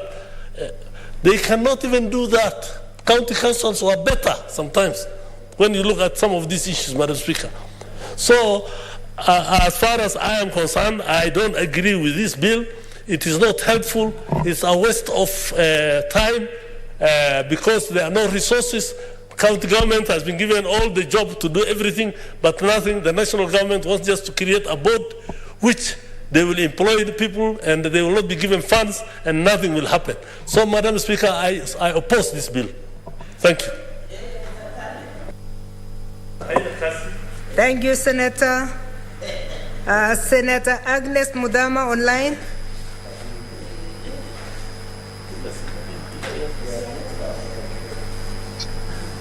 Yes, Madam Speaker. Madam Speaker, I thank you for giving me this opportunity to make my contribution to this waste management bill, which is, to me, overdue. Because, Madam Speaker, we need this law like yesterday. Because when you go to most of our counties, especially the county where I come from, the county of Machakos, all the towns are rotten with garbages which are not collected. Surely, Madam Speaker, the senator who has just gone out of speaking, he says that the county government has no money, but they collect revenue from the women and the men who do business, mama mbogas in the towns. But they don't collect the garbages. I think the same money can also be utilized for at least carry the garbages. And also the county governments as workers, and most of them has trucks which can do the garbage collection. Madam Speaker, as I speak, yesterday we had a prayer meeting in Machakos town, and the place was everywhere flies were there, bad smell. And not only Machakos town, all towns. And Madam Speaker, as I go around doing my campaigns, most of the small towns in our counties have not even some essential, facilities like toilets. Madam Speaker, and those markets have been there for many years, not even sheds for the mama mbogas to use when they are selling. And according to Article 43, every Kenyan has a right to clean water and clean environment, and even a place where they can do business, a clean place where they can do business. Madam Speaker, I think this law will help because I've seen some companies which are doing recycling of plastics and making even bricks to build houses. If we can implement this kind of a project in our country, I think it can help even giving most of our citizens jobs, which are lacking. You know, most of our young people have no jobs. So if we do the recycling of these plastics and make the blocks, we can even build, you know, cheap houses with them, not buying the stones that we build with. Madam Speaker, I think this bill is very timely, and it should be implemented. But the government should also make sure that the counties get funds. But some of the counties, even if they get funds, they misuse by going on trips, just recurrent expenses, and not even doing any projects that benefit our citizens. Madam Speaker, I thank you, and I thank Majority Leader for this bill and the National Assembly for this bill. I pray that this bill will be implemented even before the term of this Senate is over, and it can be signed and it can go into work. Thank you, Madam Speaker. I support this bill. Thank you, Senator Kavindu. Senator Mwinyi Haji Mohammed Faki, Mombasa. Oh, he spoke already? Thank you. We are not cleaned our page. Senator Olekina Ledama, Senator of Narok.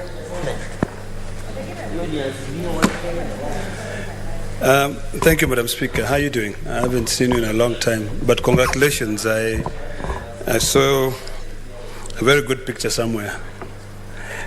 Madam Speaker, I don't know whether to support this bill or not, because I've gone through this bill, and I know the Majority Leader moved this bill, but he moved it, and it's not his bill. This bill belongs to the National Assembly.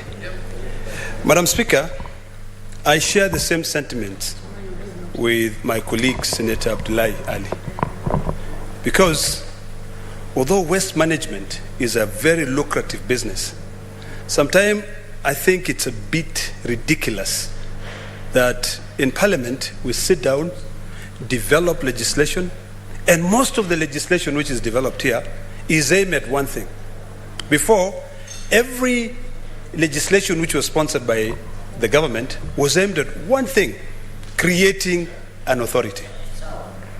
Madam Speaker, if I was to support this bill, the first thing which I think is actually, I don't know whether I should use that word, is it parliamentary or not?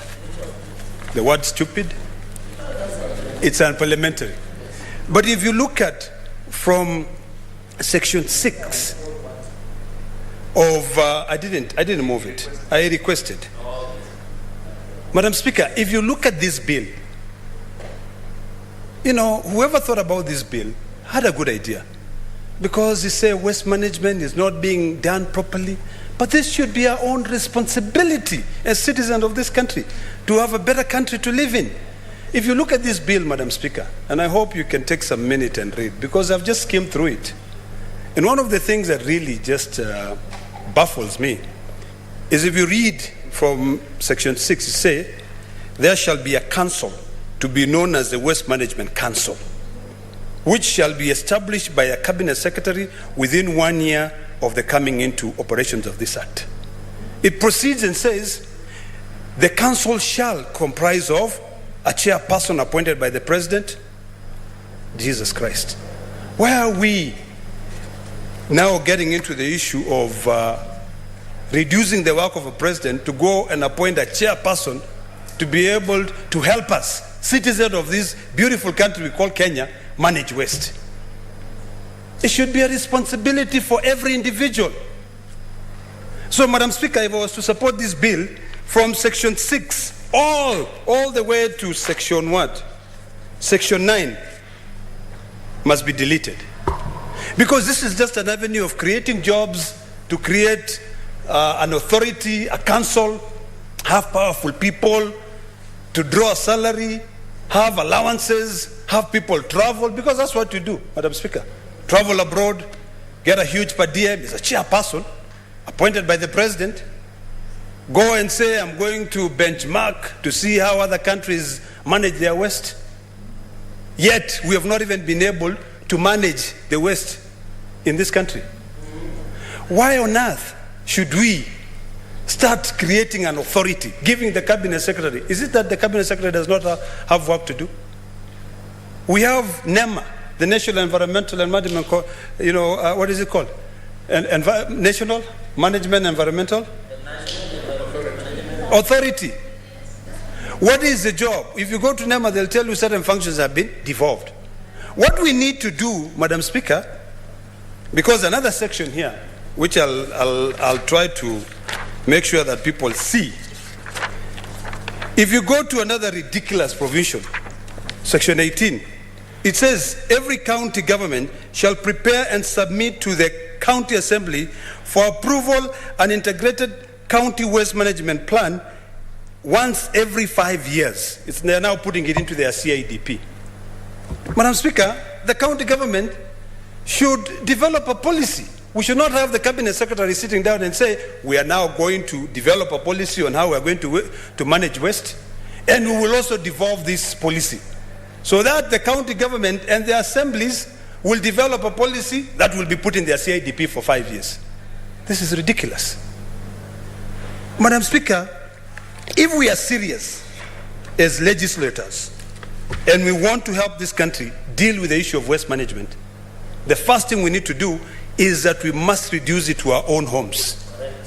In our own household, Madam Speaker, every so often. I'll give you a good example of these temporary homes we live in Nairobi. You know, there is all these trucks that comes and collect waste. What we do there is that we bundle all the waste in one basket. The first thing we want to do, and NEMA has to do this, because NEMA is another body where people just collect money for the sake of it. They don't do nothing. What NEMA should be doing now is to say, okay, number one, Senator Pogisio, the majority leader in your house, you need to have 3 bins. Bin number 1 is all the organic waste, all the food, all the vegetables. Bin number 2 is all the recyclable materials, paper, plastic, actually paper. And then bin number 3 is any other hazardous waste, or bottles and stuff like that, which you can be able to recycle. We need, first of all, to define what can be recycled and what can also be used to generate revenue. Madam Speaker, if you go to Italy, and I did that to study the issue of waste management myself about 10 years ago, you will see companies that make billions of shillings. Even in the US, where I lived for 20 years, waste management companies make billions of shillings. Why? They create dumps where they go and recycle that food that you waste. They also take that and they turn that into organic manure. Yeah, Madam Speaker, even when we are constructing the roads, you will find the people who have been given the tender to construct the road, they'll go cut the trees. When they cut the trees, of course, they expose us to all these environmental hazardous things. They bring drought. And then they just sell that for firewood. And then the leaves, they are just let to rot right there. They are swept, sometimes they are put in, and they are dumped in Dandora. To give you an example of Nairobi. In Nakuru, Madam Speaker, is a very good friend of mine called Zakayo. Zakayo owns a timber yard. When I came back from Italy, I went to his timber yard. And in his timber yard, because he's been doing, it's a mill, so he's been milling timber for a very long time. The waste is almost as high as this parliament. And he just sits there. When I got there, I said, Jesus, these are billions of shillings. With a simple equipment, you turn that, you create compost, you use it to grow trees. You use it for your flower gardens. You know, we have buildings now coming up where people are planting trees. I have one of those. You cannot put soil there. You use compost. So I think what we need to do first, before we even think of passing a law like this, is we need to ask ourselves, are we ready to have a clean environment? If we are, what is the work of NEMA? NEMA then should be engaging county governments in ensuring that they clean their cities first. Killing our cities, dustbins. If you go to our markets are dustbins. And there's no county government, Madam Speaker, which wants to improve on the market. Because the person who is cleaning there wants to make some little money, but they're still filthy. So I don't think I can support such a bill, which all that it aims to do, I'm sorry, Majority Leader, you're just a messenger. So I'll spare you that a little bit. But I'll be honest to say, this bill just ought to create authority, to give the Cabinet Secretary more jobs for nothing. In fact, the first thing we should do is that NEMA should develop regulations. They should go sit down with the county governments and say, let us look at your spatial plan. Where are we getting income? When we are looking at getting income, let us use technology to ensure that Senator Pwds, who owns this building, has got the responsibility to ensure that in that building, waste management is priority number one. He must have 3 bins. If he does not have 3 bins, no license to him. That is how we develop clean environments. So it will be Senator Pwds' responsibility to ensure that every person who occupies that building as a tenant is responsible. And that responsibility will also be able to spread even in our homes. The only thing that NEMA did, which I think we should say congratulations to them, or the Ministry of Environment, is to ban plastics. Because our counties were littered with plastic waste all across. At least now they are still there because they still find their panya routes to come into the country. But at least it's better than before. There's no way a legislation is going to come and help clean up our cities when we are all dirty and filthy. The first thing that we need to do is to recognize that we do not need a law to be able to manage our waste. The second thing we need to do is to ensure that we can now use that waste to make money. If my good friend Zakayo, Mzee Zakayo in Nakuru, would just bring a small machine, he would be exporting fertilizer. He'd be exporting compost, just like it's exported all over. Madam Speaker, if you go to Game Supermarket now, or you go to these big, or even Carrefour, you will find compost which has been imported from other countries. It's as if we don't have waste in this country. So, Madam Speaker, I don't think I can support this. I'm sorry, the person who drafted it had a good mind because he wants to see a clean environment, but I think cleanness starts with you. Now, how do we deal with this matter, Madam Speaker? Number one, every county government must ensure that before you issue a license to any either building or anybody, that person must come up with a policy or rather a plan on how they are going to manage that waste. Because everybody pays a license, and in that license there is a waste management fee. But that money is just collected and it's just, mixed with all the other resources. And even those county governments do not even clean those cities. Madam Speaker, I was in West Pokot recently, and I would actually say that the small towns that we went to campaign were cleaner because people do not have a lot. But here in Nairobi, because we accumulate so much, we go shopping a lot. Our people only go to the market once a week to buy their food. So maybe you'll find a small plastic bag and everything. I think we should learn from our rural areas, which they are clean. So that now where we are living in these urban areas, we ensure that NEMA does its job, not another authority being created by a cabinet secretary, just a way of siphoning public funds. NEMA ought to look back and say, what is it that we can do to be able to perform our functions? This bill, Madam Speaker, is one of the worst bills I've ever seen in this parliament.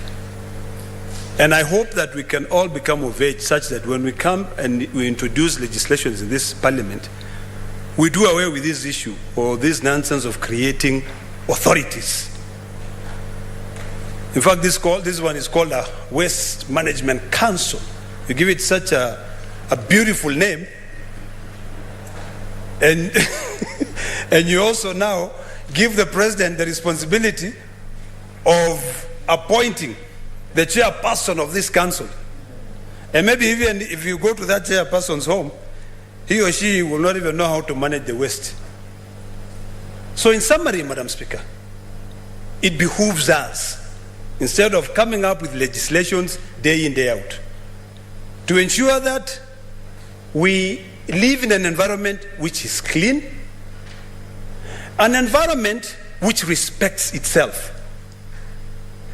Hypothetically, Madam Speaker, if we were to pass this legislation, and we've not even dealt with the issue of dumping in this country, how are we going to solve our problems? Today, Madam Speaker, if KRA would listen, or if the Ministry of Treasury would also pay attention, there's absolutely no reason as to why we should reduce ourselves to be driving V8s, which are all mitumbas, just because we've raised the taxes so much. In other countries which are doing well, you know, Kenyans who work in those countries drive new vehicles which are clean to the environment, which will help the environment, and at very little amount of money. But today, Madam Speaker, you go buy a vehicle which you would actually buy it used in America or in Japan for 300,000 Kenya shillings, but by the time it lands here, and remember, they are dumping, you'll end up paying 1.6 million shillings. Yet you talk about corruption. Where do you think corruption will ever end? Where do you think that person will get that 1 million on top to be able to pay? You drive that vehicle for about 2 months, it starts developing problems, polluting the environment. I wish I would have seen a provision in this bill that proposes 100% total ban in the importation of used vehicles, but instead lower the taxes of all brand new vehicles. But when the Cabinet Secretary, Munya, I believe, attempted to introduce certain provisions of reducing the number of years that an old vehicle can be allowed to be imported into this country, we politicians were up in arms, including unscrupulous businessmen who dwell in that business. Until he said, I'm not bothered. That if we were serious enough, that would be the first step that we'll take to make sure that we don't pollute this environment. That is issue number one. Number two, all these businesses, the Ministry of Health, through public health officers, should actually up their game. Go in, talk to the people, and say, hey, you know what? You cannot continue dumping or rather pouring toxic materials into the river because it affects people downstream. There are so many hotels built next to the river.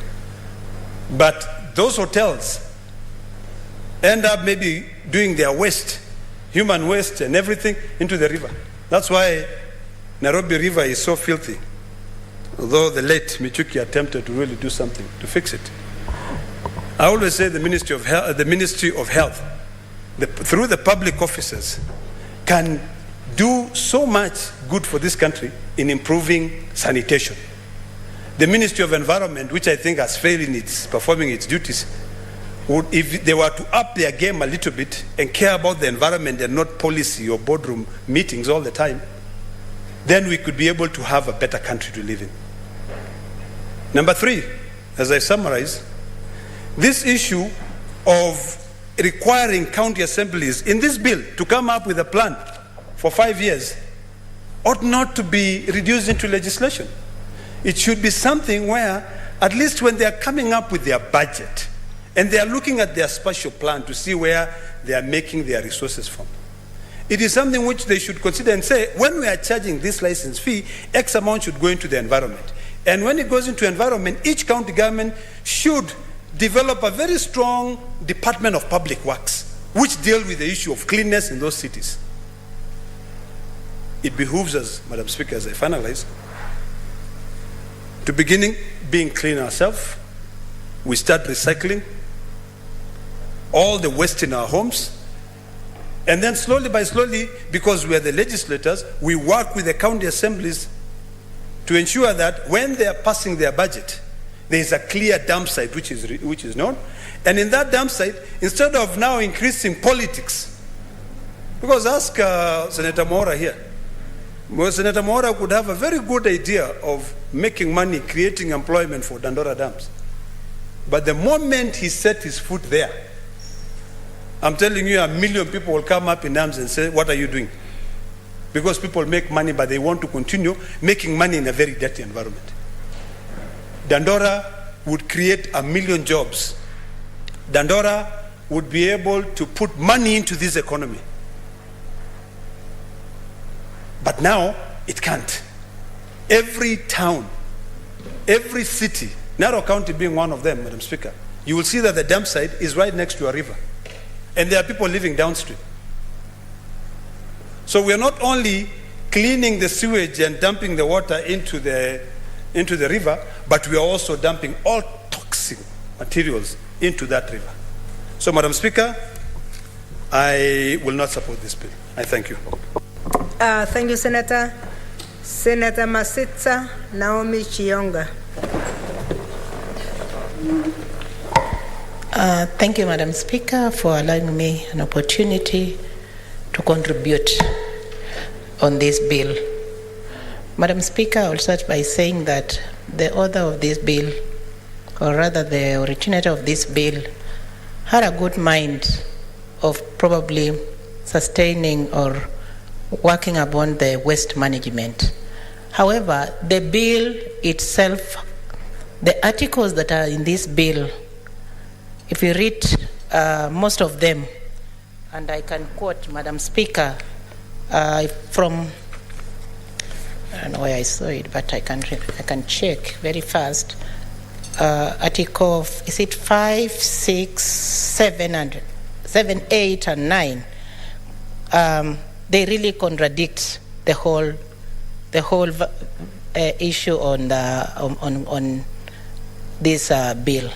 Especially, my colleagues have touched on the council, the authority, and all the authorities that are supposed to provide analytical report, the county government running the whole episode of collection and other function of waste management, the council creating jobs in the county government. Already, Madam Speaker, Kenya government is constrained in terms of budget. Even if you want to create jobs, let us look for a law that can create jobs, but that be sustainable and be of beneficial to Kenyans. Madam Speaker, in Kenyan Constitution 2010, under Article 42, guarantees the right to clean and healthy environment, which I totally agree. And it includes the right to environment and protect the future generation. Madam Speaker, it's important that when we get such a bills, we scrutinize them carefully, because there are some acts that are put in that actually contradict the whole thing, and then loses the whole essence of a bill being discussed here and passed, when actually it's going to erode the gain that we have made.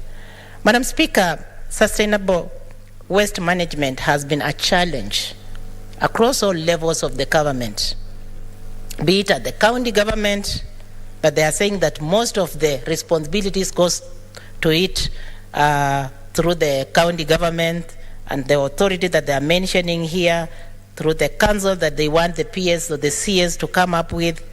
And looking at this piece of legislation, it is very important for us to make checks that such clauses be deleted completely, because they are just adding some more corruption avenues to the county government, which is already complaining about the budget, complaining about constraints on the workload that the county government already has. And we do not even have enough money in the government to run this government, even though we are adding and we are getting the budgets. But I don't think if this bill is really for the budget that already the county government are constrained with. Madam Speaker, I want also to say that increased level of production in agriculture and other sectors of the economy is usually accompanied by the result and waste that is not sustainable or sustainable at the level whereby result of good health hazards within our environment is managed. And we are really having a big problem when it comes to most of the estates that are coming up in the country, or they are mushrooming estates that are coming up in the government and even in our county government.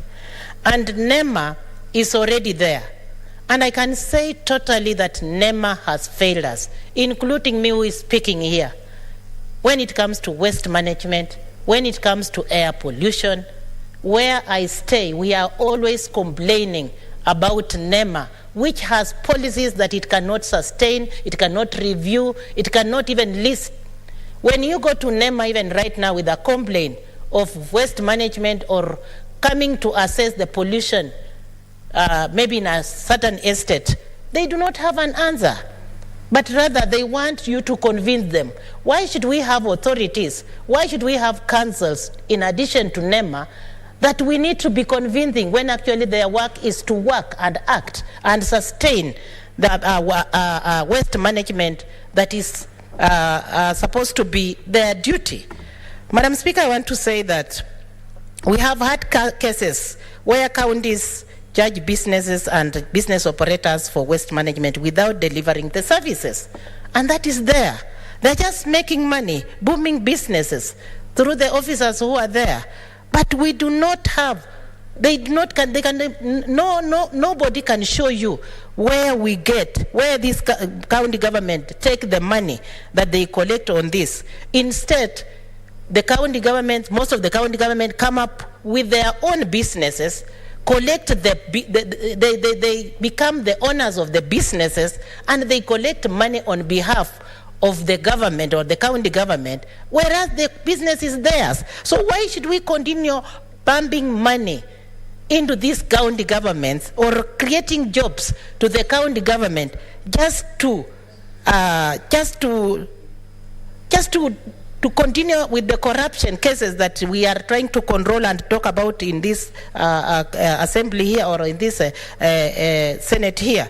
Madam Speaker, with the advent of regional economic blocks, it is noteworthy that the bill provides the inter-county cooperation on waste management, which is a good thing.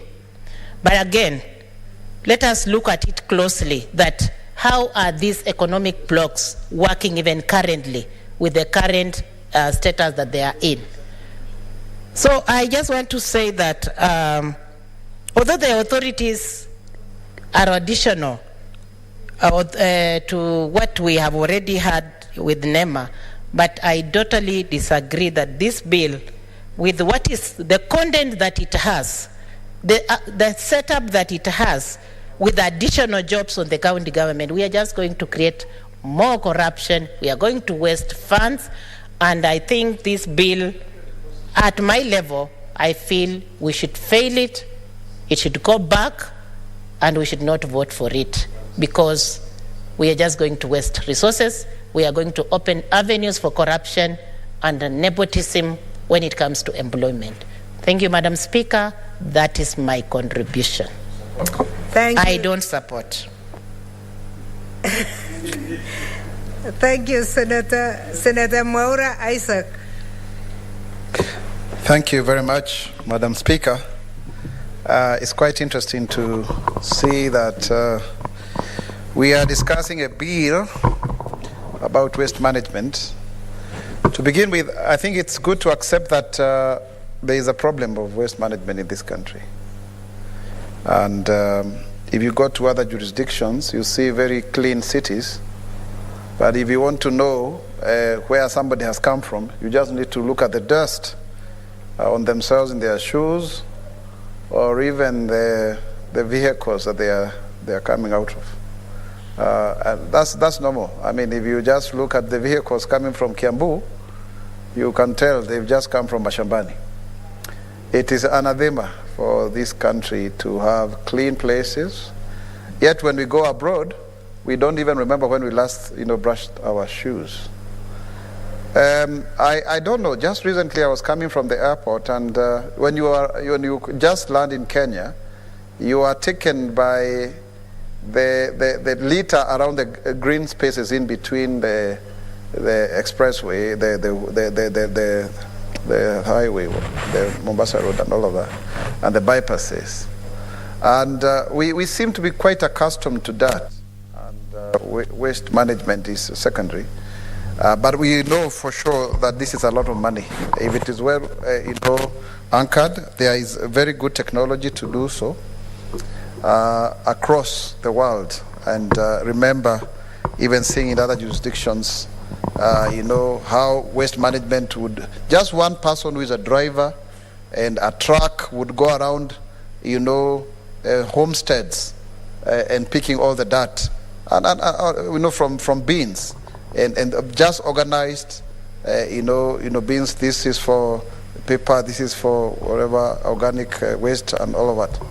I think this is a topic that we need to discuss. Kenya was amongst the first countries to actually ban the use of single-use plastic papers, and it has made a lot of a difference, by the way. In fact, our country was more dirty when we had the single-use plastic around. It seems to have come back through the back door. I see them in the estates there. But largely, it being banned, it has reduced the waste that we see around. So I think the issue that I want to address, Madam Speaker, here is that, yes, there is agency in having a waste management bill, because then it needs to be regulated in terms of ensuring that then you define the parameters. So I disagree with my brother Ledama Olekina that this is one of the most useless bills. We have the powers as legislators to legislate on anything under the sun, as long as it is within the interest of the jurisdiction that is Kenya. So I think it's important that we debate it. But I also think this is a preserve of county governments, really. It's a bill concerning county. That is why it's found itself here. So these matters need to be legislated by county assemblers. They should be the ones who would be thinking of how best to manage waste. There are many good proposals. I think if it is even privatized, it has a higher rate of success. I have been approached, for example, personally, by people who would want, for example, to custom make waste management, factories in places like Kiambu, where I come from, and you find they are very good ideas. But then the challenge is, it becomes another money minting exercise. People do not want to sit down and just agree that they have good leadership that then would follow through these plans. And I wonder whether really, Madam Speaker, this is a largely oratorical question. I wonder whether we actually about 6 decades, by next year will be 6 decades since we got independence, whether we are heavily investing in good leadership that then would espouse such kind of ideas and see them through. Like you find progressive governors are unlikely to make it in this coming general elections, because maybe they don't play to the gallery, they are not out there politicking all the time. I know, and I don't want to mention names, but I bemoan the fact that those people who are usually focused and dedicated are dismissed as to being aloof and unreachable.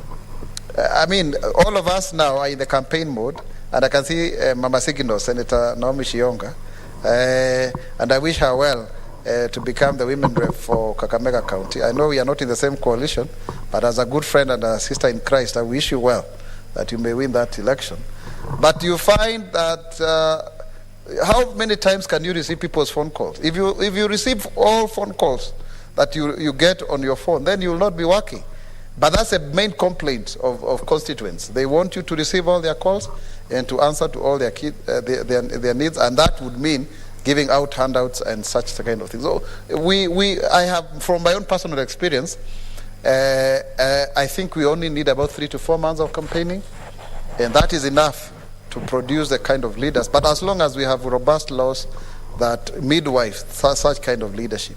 So this bill, waste management, in spirit it is very good, but then it falls, when it is tested in terms of copy-pasting some kind of, mathematical formula, if I can call it that way, where the drafters have always been creating authorities and councils and agencies which have got a board, and this board is appointed by the appointing authority, in this case, in this new constitution, the president, or through the cabinet secretary, and those people do not really end up doing the work, because those appointments end up becoming political for many politicians or people who are politically correct. So they don't end up resolving the issue. And I had actually, Madam Speaker, in this parliament, I have proposed 9 new legislations. Today I saw an SMS asking us to come here for division. But you can see division is happening. You can see around. There is no way we are going to pass these laws because, we are short of quorum because everybody is trying to survive politically in one way or another. In fact, it has been documented that those who stay in this house when others are campaigning are unlikely to come back because they don't spend a lot of time looking for votes. But before we do sign a die, Madam Speaker, I really think we need to dissuade ourselves from this practice of creating too many semi-autonomous government agencies. Because what they do, Madam Speaker, is that they continue to siphon resources out of government. So it is important if then counties can create their own small agencies, and if it can also be a PPP kind of thing, where you actually partner, and then, because waste is money, it is financed by that kind of entrepreneurial spirit. Remember sometimes back in one of the counties, I don't know that it was Meru, where a governor was accused of using 400 million shillings of buying dustbins. Certainly that's a lot of money. I wonder whether they were being put in people's homesteads, so that then you don't want to create a law that just creates a platform provides a platform for people to siphon out the much needed public monies in terms of development expenditure. And of course it will be recurrent, because then you have to keep on recycling waste every other day. So I think this bill is good. It may not be very timely, because I don't see it seeing light of day, to be very sincere. Looking at the time that is remaining, I think in exactly about a month or so from now, we would be calling off the 12th Parliament. So I don't see it advancing further, but it's a good idea. It can be carried over to the next Parliament majority leader, so that then it is fine-tuned. But we need to think on how we are going to recreate the model of making bills in this country, so that those bills are not just copy-pasted. One of the bills that I was bringing to the House out of my 9 bills was a sunset bill. The sunset bill, the aim has been to put a definite timeline on how long a state agency must exist. And it has been documented that you only need about 20 years to resolve a problem. So that then you retire such bills. After 20 years, maybe after 10 years, such agencies can come for review, but only to see the progress made, so that then after 20 years you do away with those many agencies. There are about 247. And so this would be another extra one. And of course, it would be very popular if it was created, because if you are made the chairman of the Waste Management Council at the national level, then you can as well get kickbacks from all of the people who want to get licenses to go and do what they need to do. It's big business, it's big money.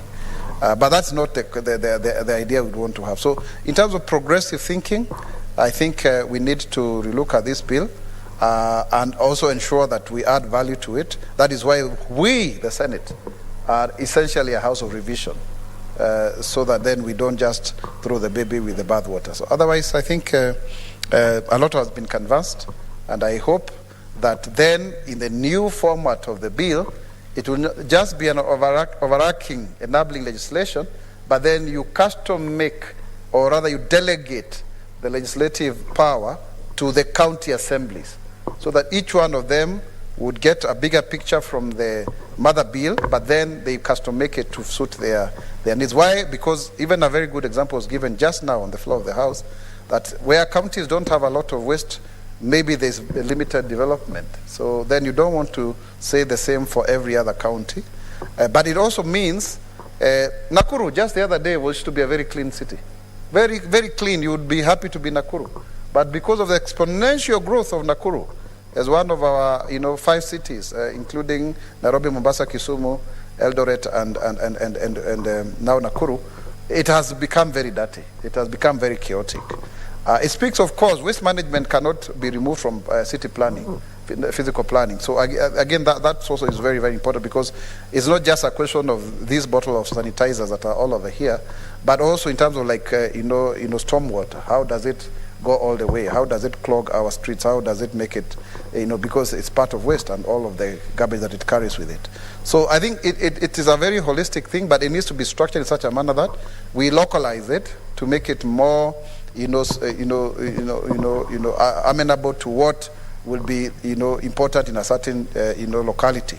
So I think, Madam Speaker, with those many comments, I would want to say I support the bill, but with amendments. I thank you.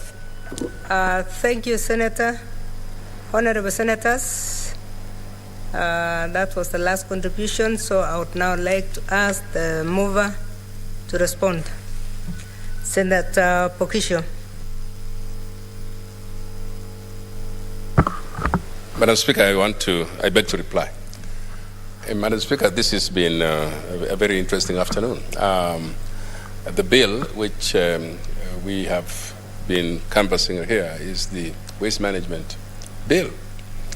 It's a National Assembly bill, Madam Speaker, and as I said before, passed by the National Assembly.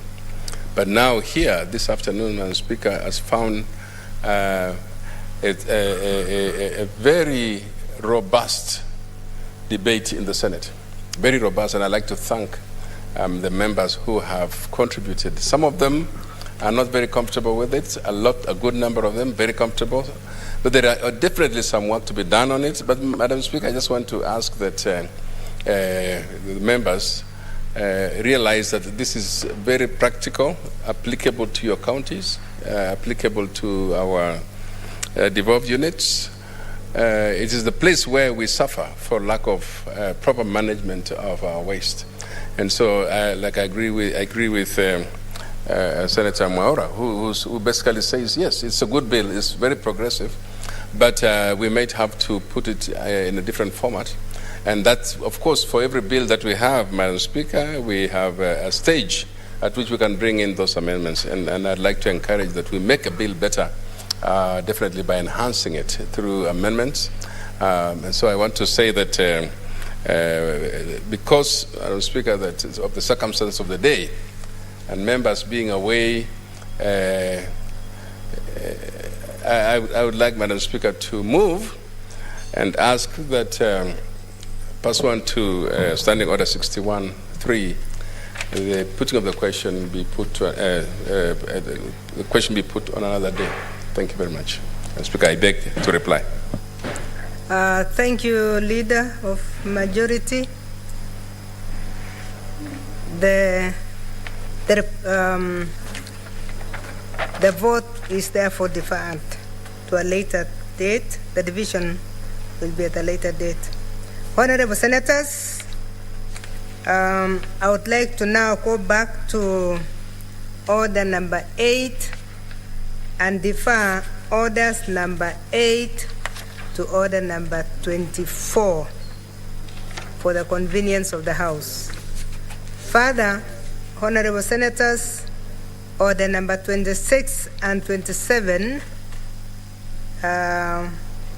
were supposed to be moved by Senator Judith Pareno, who had informed us that tomorrow would be more convenient for her. So orders 26 and 24 and 26 and 27 are deferred for that reason. Honorable senators, the next two are Committee of the Whole, orders 28 and 29. The two are therefore also deferred for the convenience of the House.